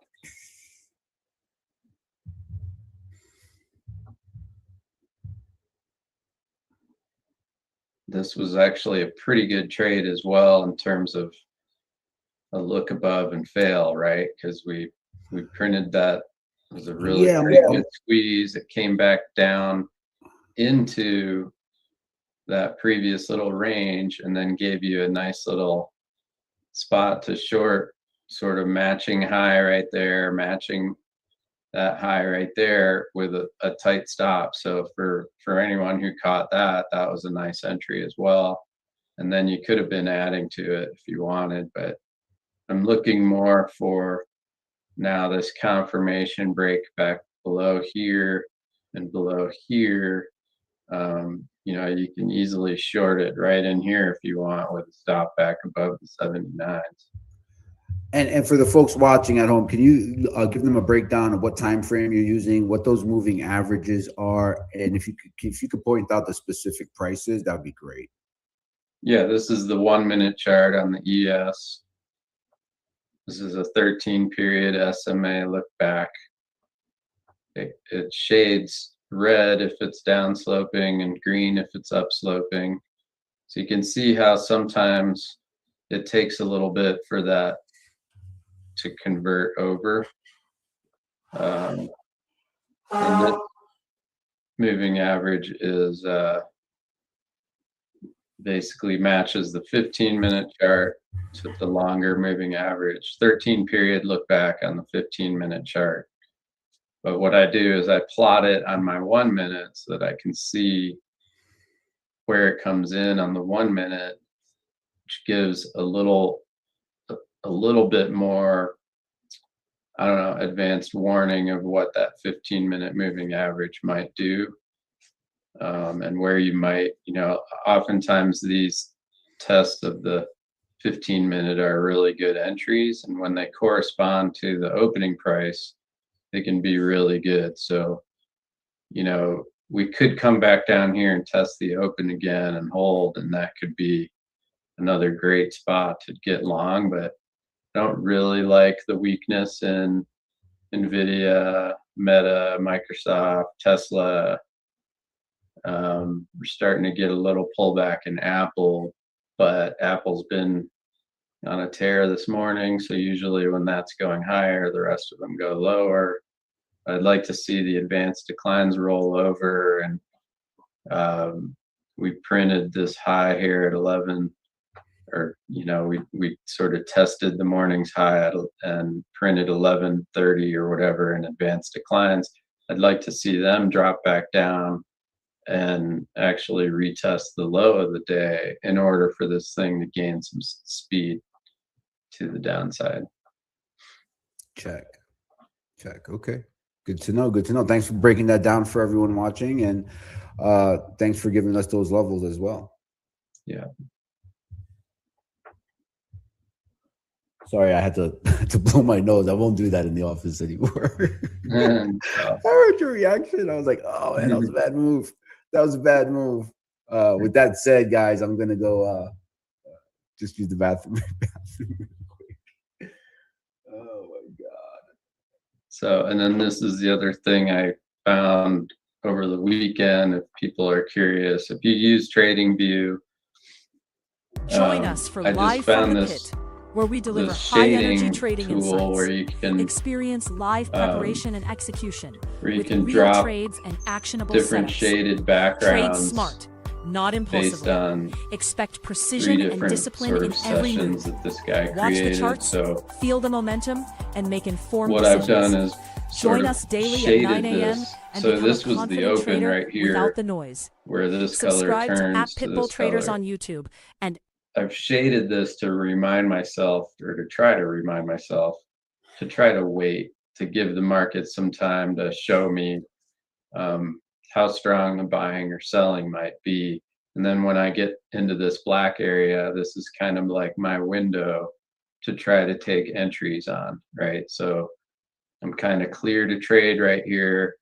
We've been up above the open most of the morning. We tested it twice now and held. We made a new high, and now, you know, the sellers couldn't even get back down into this 72, 71 zone, and we've kind of turned back to the upside. And this moving average, you know, as long as price follows through to the upside here, this faster moving average on my 1 minute chart will start turning to the upside again.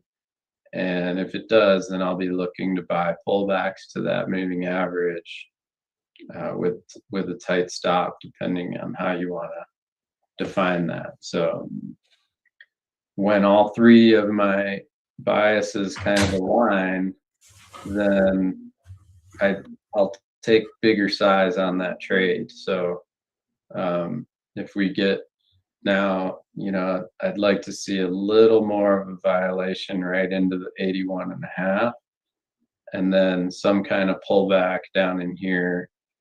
But I'm gonna wait for it. Like right now, we could just be flattening out, and it could turn into sort of a bit of a chop trade, or, you know, watching Nvidia again as always. You know, it just made another new low right there. So it could be something where we have a sweeper come through and this thing starts selling off again. So if I pull back out on that chart, you can see, like, I don't like to see on this NQ chart on the 15-minute.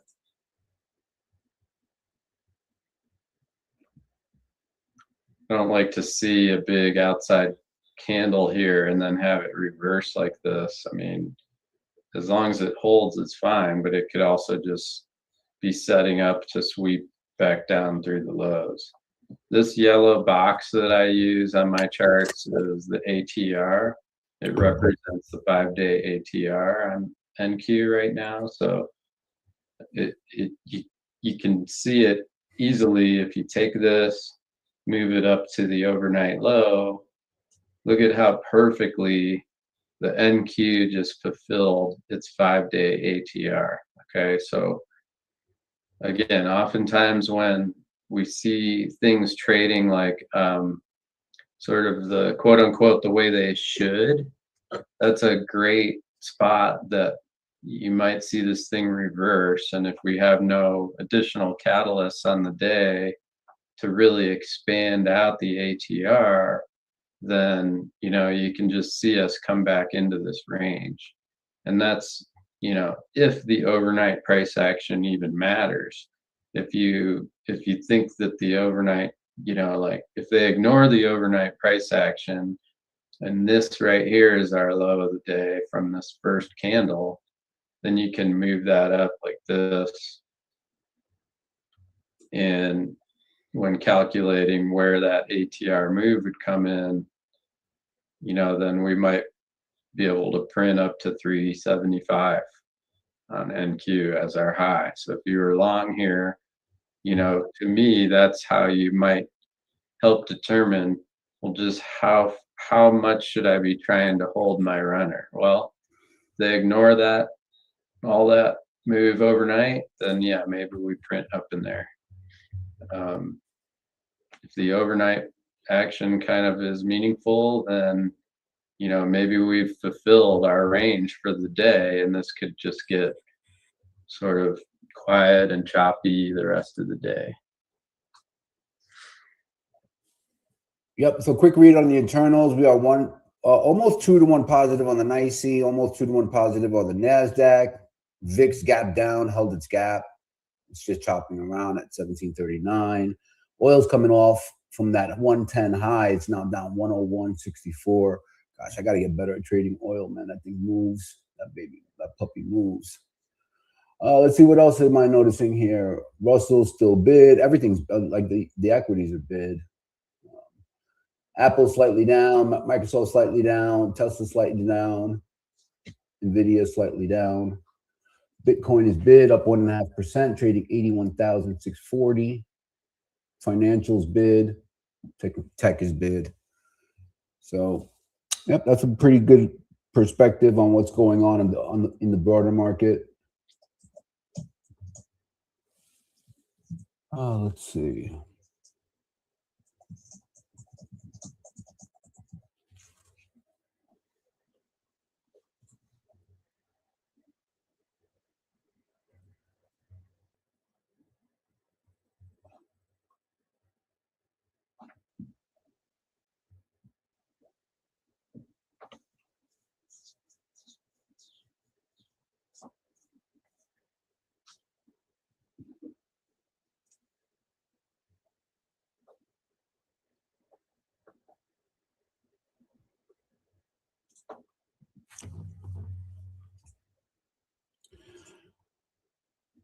So what do you guys think? Sell in May and go? Think sell in May and go away pans out this year? Let me know what you think. Drop a comment. Let's talk about it.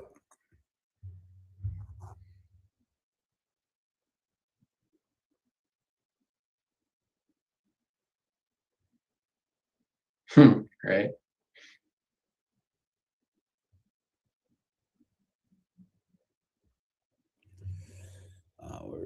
Where is that?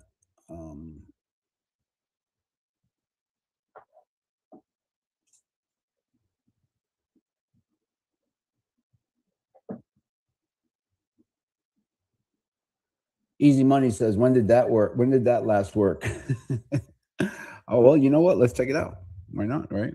We're waiting for this target to fill. Let's see. All right, let's blow this out a little bit. Let's look at a 10-year daily and check out May. Why not?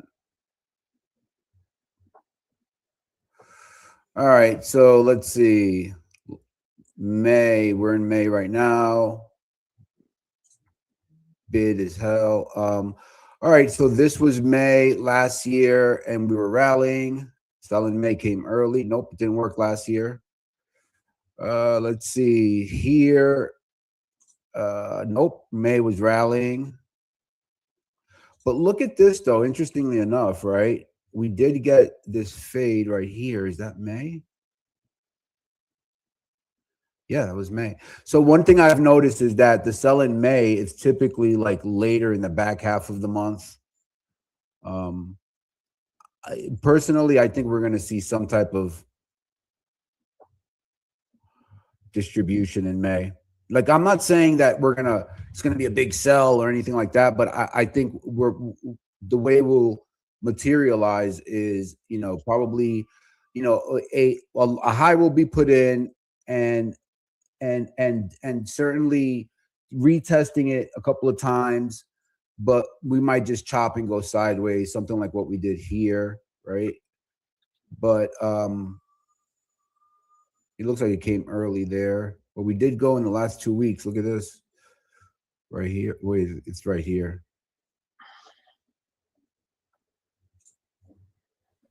Let me just get my pointer here. Yeah, so this was May. We just got a slight pullback, but this is also indicative of the market we were in. We were in the middle of this tear, so we did see some weakness, but nothing to write home about. I don't know. We'll see. I'm starting to see some early signs. I put it in the market blueprint. You can go there, check it out. It's on the X feed. Some things, some larger picture ideas. I'm starting to see a little turn in the book, specifically in volatility. Volatility is, you can't look. I've learned that you can't just look at the VIX anymore. The VIX is a poor measure of volatility because a lot of people like to hide there.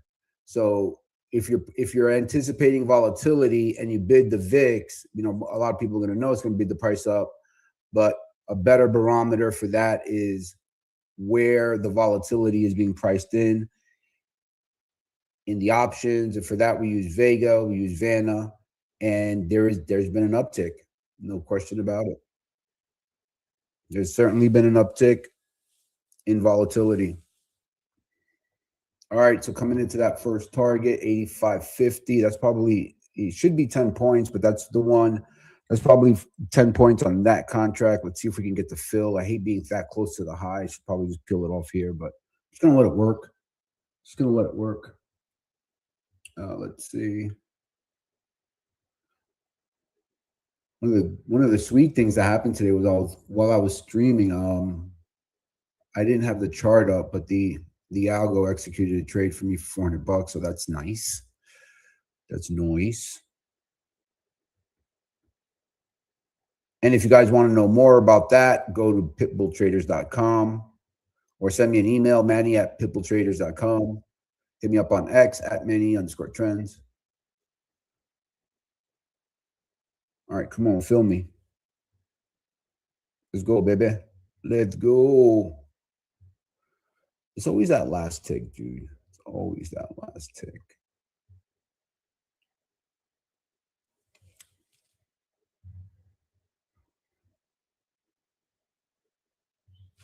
There we go. Boom, got it. 10 points on that one. Nice scale.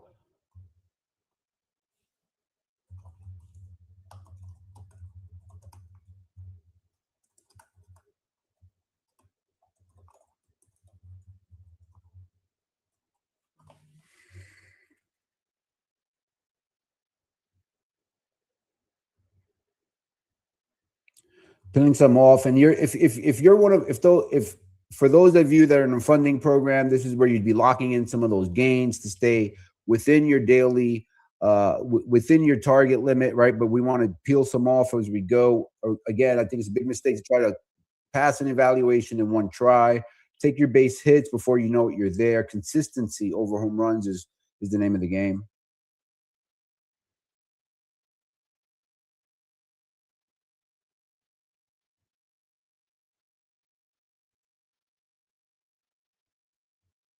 Man, it was interesting the way Spygate was chirping down there. I thought that was really interesting. Oh, come on. Don't do that to me. You're doing so good. Let's go, baby. You know what I want to do? I want to take a look at the core sector list and see how that's doing. Take a look at the weighted AD. Let's see. All right, so core sector list.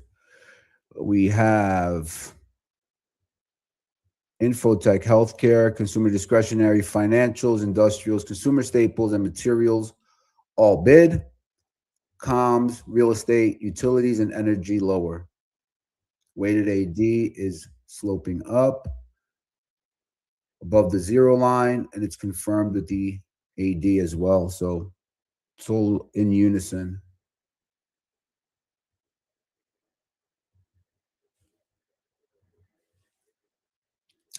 So for sure, the one level that mattered today, guys, I think we nailed that one in the pre-market prep, right? The one level that mattered was the pullback to the overnight high, the daily open, and yesterday's high. Held like a champ on basically on two touches on a 15-minute. Held those pullbacks, held the 9-period moving average, and we moved higher. Didn't even make it down to VWAP. Just a bullish look. Let's see if we get the breakout here. If we get the breakout here, then remember our attention shifts up to 7,300.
Spygate is cut down significantly from that. Man, it was chirping like a banshee down there at 72. When we were testing right here, 72, what's that low? 72, 73. It was like an algo party down there.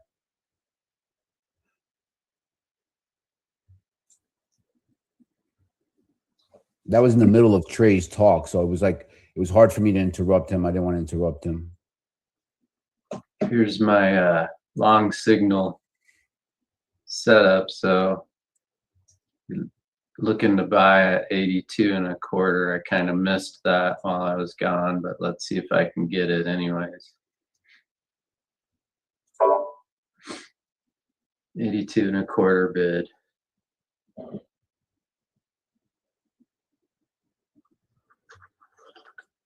Still got these 76s long. I'm looking for a 90 for a 15-point gain. It should be 91. Actually, so this is 90.75. So that contract that's an OCO. So that would be 15 points on that contract. I have 3. I should probably protect somewhat, right? I think that makes sense. If David were here, he'd be like, David would warn me. Do you not have a stop in? Makes total sense.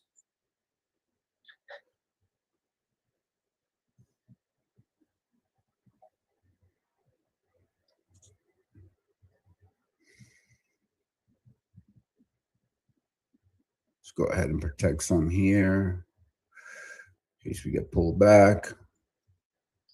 I don't like to trail my positions too tight. In fact, that looks too tight for me right now, to be honest with you.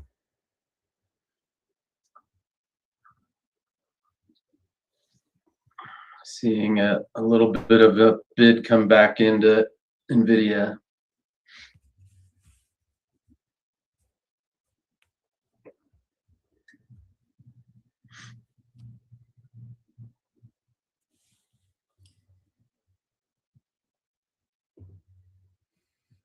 Hey, for the folks watching on socials, right? Can you give them a breakdown of that trade you just discussed?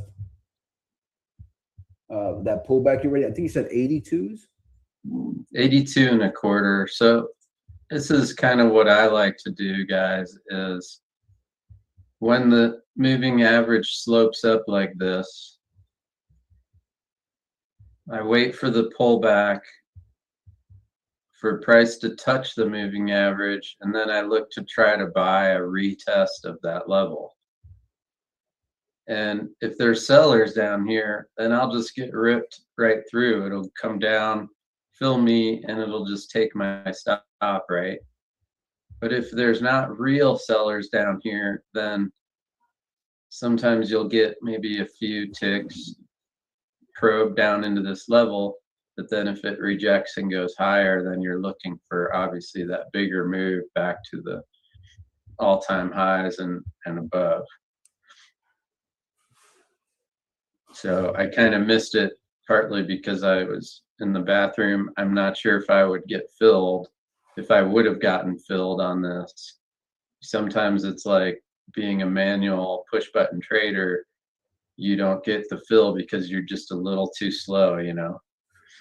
So, you know, oftentimes it's like you can chase the entry as well and just know that you've kind of chased it. Like, that's what I kind of like to say is if I'm chasing something, but it's not like I'm going crazy chasing it, like you kind of have to know how that works with your own mindset and everything. But like if I'm only chasing it a few ticks, that's no big deal, right?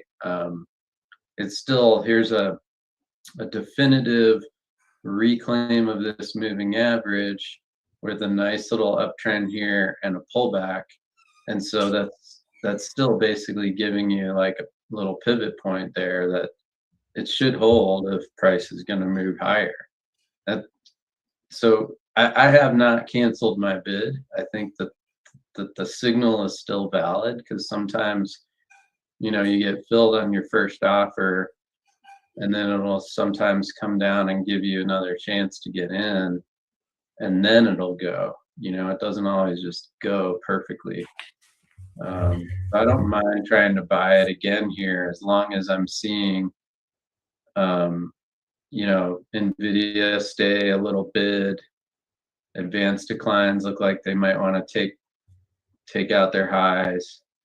But you know, if NVIDIA starts to sharply sell off again, then you know I'm not crazy about buying it so close to the all-time highs when we've had this big run.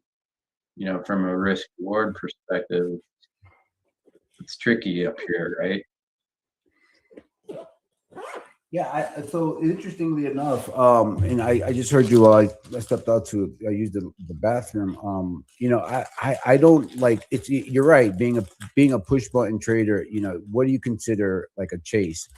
I don't consider so for me, like generally, like 2 to 4 points is not a chase. Like you just you know sometimes you might be slow, and that happens. That's going to happen, right? But I also I think that is more of a function of what your targets are. Yeah. Because if you're targeting a 5-point scale, say, and you have your level, you're like, I can get 5 here. So say that you chase a point, then you knock a point off. So you get 4 on it.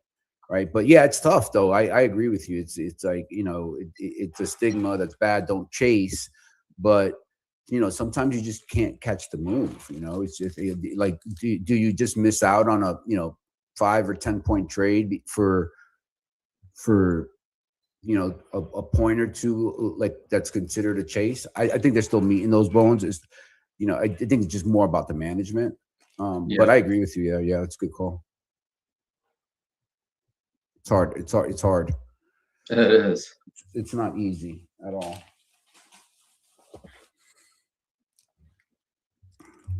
It's similar for me. The mindset is similar to when I use a stop entry. So like, yeah, you can use a buy stop entry up here if you want. It's 86.5. And if I do that, occasionally I do it. You'll see me do it more on my 15-minute doji reversal signals. I'll use stop entries because I'm bracketing the doji. Oh, that's smart. That's smart. But if I use a stop entry, all I pay attention to is when I get filled on that stop, does it instantly go my way or not? Because oftentimes on a stop entry, it fills you and it quickly is 4 or 5 ticks against you. And that to me is just an indication that you just totally got gamed. That, you know, there was no real volume at that stop entry level. And so they take it the other way because they know they've trapped you. So on a stop entry, it's like, you know, you want to see it trade at least a couple points in your favor, like instantaneously. That's just my own personal evaluation of how that sort of price action should behave. And you guys have heard me talk about that before. Like, if I have a theory about something, then if the price action doesn't really confirm how I feel like it should confirm, then I'm just skeptical of it. So right now I'm kind of watching Nvidia closely because it pulled back again to, you know, down near its low, but it's like this is a good level here for it to hold. If it can hold this, it could go straight back up, and we'll see what happens, but it's sort of acting weak. So I did get my fill at 82 and a quarter. So my first offer is 85 and a quarter. My second offer is 88 and a quarter. And again, if this sells hard, then it's just going to immediately sell down through my stop. Got a 4-point stop. You know, back to like, you know, the entries and stuff, like you were saying, using the stop order entry. That's why I like NinjaTrader so much, because, you know, most platforms just have a market bid, or but NinjaTrader has, you can buy the bid or buy the ask or go market. And I find that, you know, if you're selling instead of going market, you don't know what, you know, you could get filled at the lower or high of a candle, right? But if you go sell the ask, or on the buy side buy the bid, it might give you that one tick, but it's not about the tick. It's about not getting that market order while the market's moving and then getting a terrible fill. Yeah. I like that feature a lot. Yeah.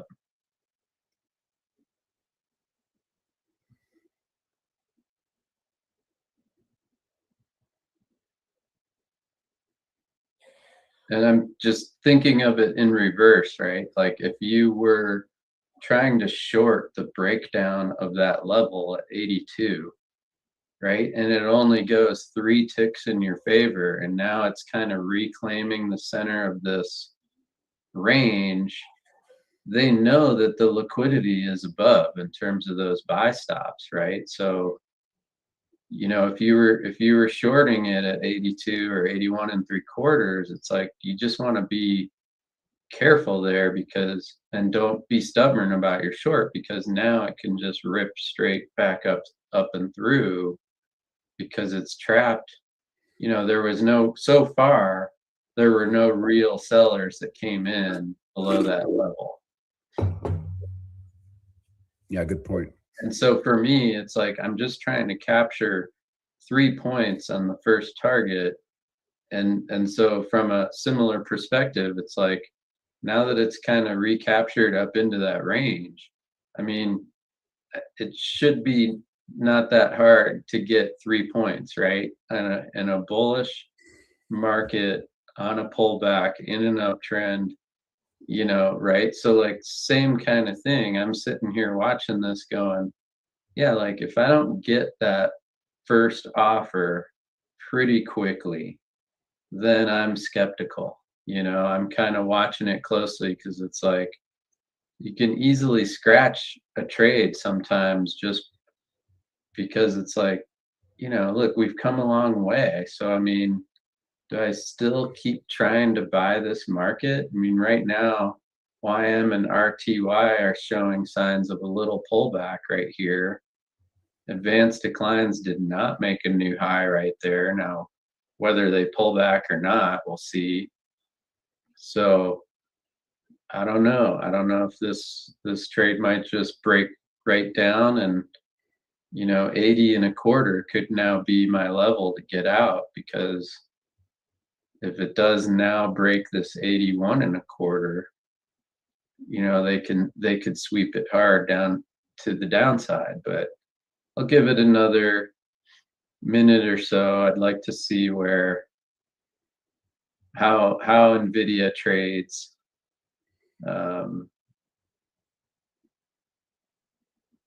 If Nvidia can hold and get back up to the 199 level, then that's kind of the good confirmation that I would like. But I don't know, it's kind of a mixed board. We've come a long way.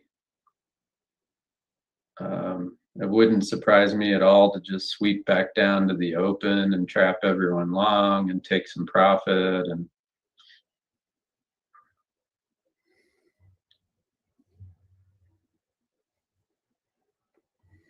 I'm seeing some divergence up here, guys. So heads up, some delta divergence. And if you're following the execution clock, you know what we're looking for up here. So heads up, be careful, stay alert. so I went ahead and got short right there instead because I didn't like that I couldn't get my 3 points. And I don't like how YM and R2I look. And I don't like how the advanced declines are kind of rolling a little bit. We'll see if they follow through at all, but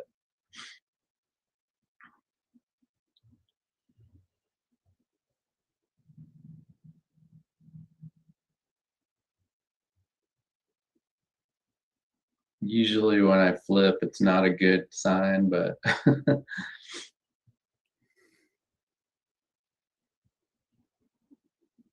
we're seeing Yeah, some. flipping is tough. It's tough because I mean I'm you know I've done it and I do it, right? It's that pivot that you know, okay, I'm wrong and I'm positioned wrong. So let me position correctly. But my challenge with it is just from a risk reward perspective, right? Like I have to understand that, hey, I might, if I'm trading and I have, X amount of points to give for the, that I can lose on the day. I understand, like, hey, I might give up, 2 trades here instead of waiting for later in the day or for a clearer read. So that's always what's in the back of my mind. Like, let me wait, or obviously, if we're by a pivot point, right? I mean, there are certain times that I do it. I try not to do it when we're inside the day's range. So, like right now, the way you're doing it, right, that kind of makes sense to me because we're at an extreme point, right? All-time highs. We're at the kind of like the high point of the day. You're trying to catch a breakout, further extension of the range move. I get it, right? But if you're not right and it turns around, then we're going to traverse the range, and there might be meat on those bones. So that's a perfect example of how I would, I wouldn't reverse in the middle of the day's range. Yep.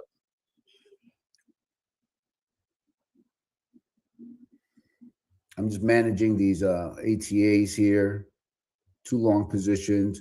I kind of trimmed off more of this one. I had 3 coming in. I trimmed off. So one I got stopped out below this micro pivot right here. Stopped out at 78. So I think it was at 79. So I got locked out. No, it must have been 80 because I literally got stopped out right at the low tick.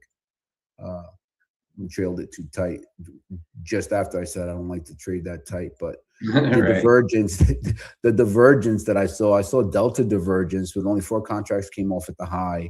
So it kind of made sense to me that, hey, you know what, let's, bird in the hand versus, that kind of thinking. So I just cleaned it up, just took it off. I'm happy with the small gain. I'm not even sure how much it was. I think it was probably like 5 points or 4 points. Nice. I try not to get too enveloped in how many points it was. Like, I know where I have my scales, but I just try to focus on managing it. And right. if I find when I focus too hard on like how many points was it, how much did it make, it kind of just skews. I feel like I'm focusing on the wrong things. So watch and see if Nvidia makes a new low here. It just did. So now see if the market pays attention and actually gives a little sell off.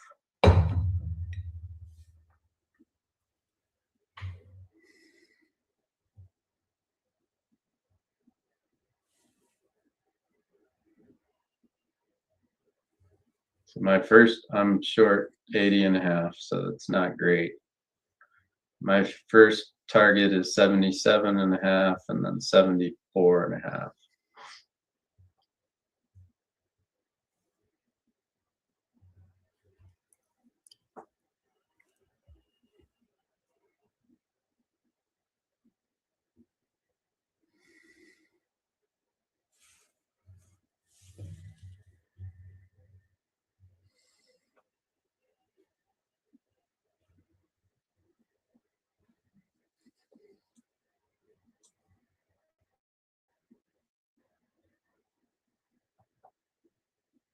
it doesn't really act like it wants to go. So I'm gonna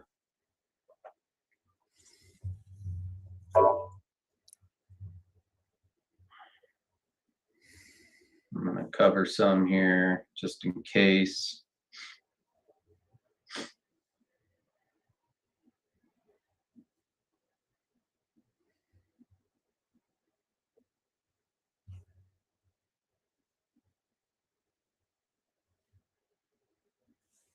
If it still goes, and I still have some, but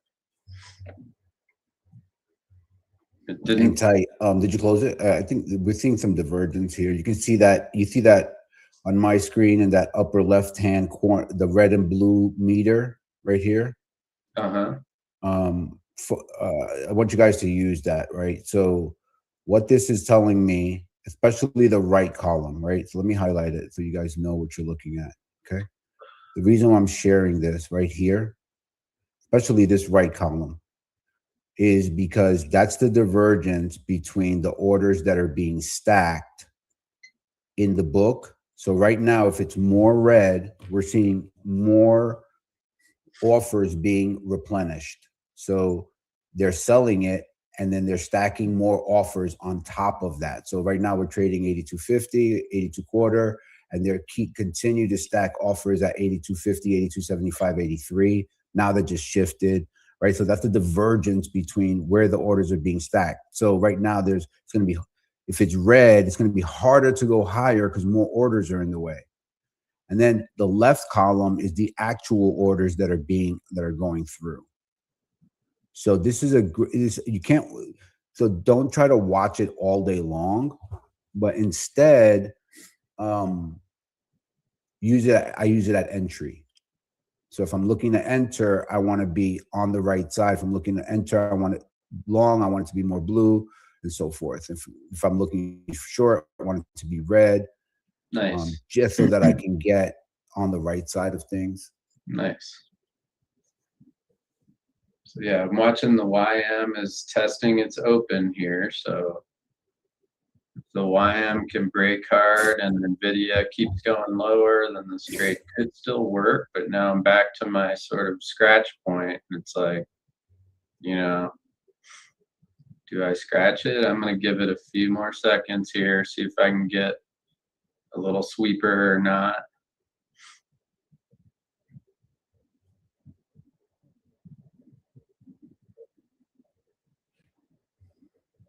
Yeah, I got stopped out of that Auto X trade right now for a 3.75 loss. And this one, I'm just going to go. I'm watching this closely here. But if you guys are using the clock, you know what time it is, literally. And that's not, I should have. So I turned this algo. I'm running 3 different algorithms. I turned this one off before I had the chance to. I don't want to get long into a clock pivot, and I should have turned it off, but I didn't. That's on me. So now one of the things we're going to go over in the workshop is how to, okay, so the thinking might be, why aren't you getting short right here? And we're going to go over that. That's a nuance. We're going to go over that in the workshop. So look out for that.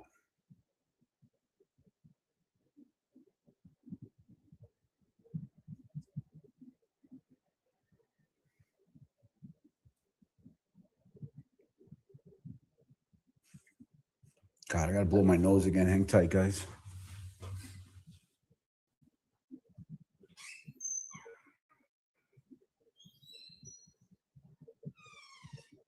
So YM is through its open now. Advanced declines are trying to come off a little bit, but they're still holding in there okay. Let's see if I can get my 77.5 fill.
It's too strong. All right. Look at that. NQ just ripping. I'm going to take out the highs again, probably. Yeah, you think so? That's one of the reasons why I don't want to get short at a clock pivot high in an uptrend. I'm going to go over all that stuff though, how to use it, how to apply it, and then each day, today's an S1 day, each day has its own characteristic. So it's important to know what kind of day type you're in. Today's an S1L cycle day 2. So here's let me just show you guys something here. Timeout.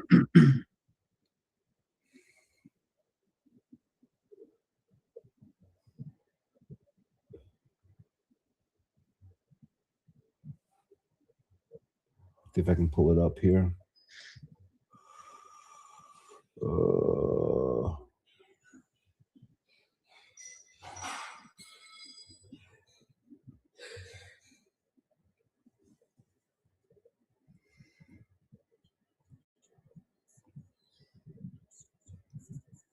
Getting a little bit of follow through on the advanced declines, but not much yet. So let's see if they can sort of target that 800 zone, 700, something like that.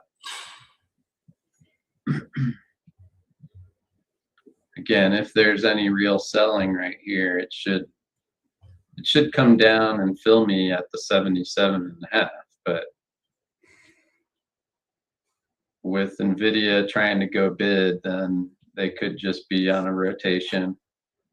So you could see YM and RTY come off and NQ and ES rally again.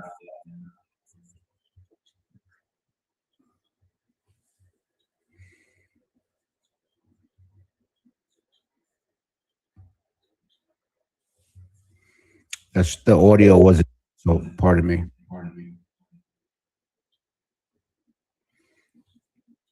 I can't get the audio to play. YM looks like it still wants to go lower here, so if they start to sell it, then the longs could feel a little trapped and this could accelerate and retest our open.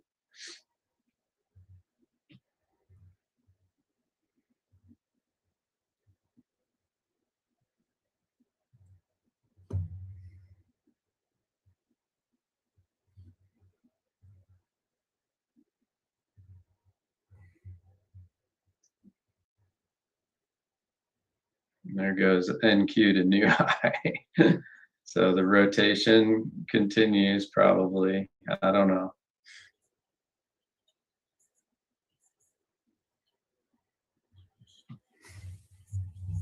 Not, I guess it didn't. Well, it might have made a new high by 1 tick, the NQ there. So I'm going to go ahead and get out of these.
All right, guys, it's 11:40. Ran a little bit over, but if we're wrapping up the morning, but the volatility isn't over. If you've got the skill but lack the buying power to trade these moves properly, go to pitbulltraders.com. Let's see if you're ready to start trading our money, and you can sign up there for an evaluation and check it out. Shout out to our funded traders, Jonathan, and as well as Edgar. I think they're green on the day today. That's awesome. And that's going to wrap it up for me. You got the levels, we got the timing. If you got anything out of this show at all today, do me a favor, hit the like button, hit the subscribe, drop a comment, let us know what's going on. Let us know how you feel about it. For adding value to your trading, that's really important to us. We also want to work on improving the show as much as possible. If you want to go deeper into the blueprint, the execution cloud, go to pitbulltraders.com, or you could email me at manny@pitbulltraders. Now go execute. Remember, react, don't predict. And we'll be back at it tomorrow at 9 a.m. Thanks, folks. Appreciate it.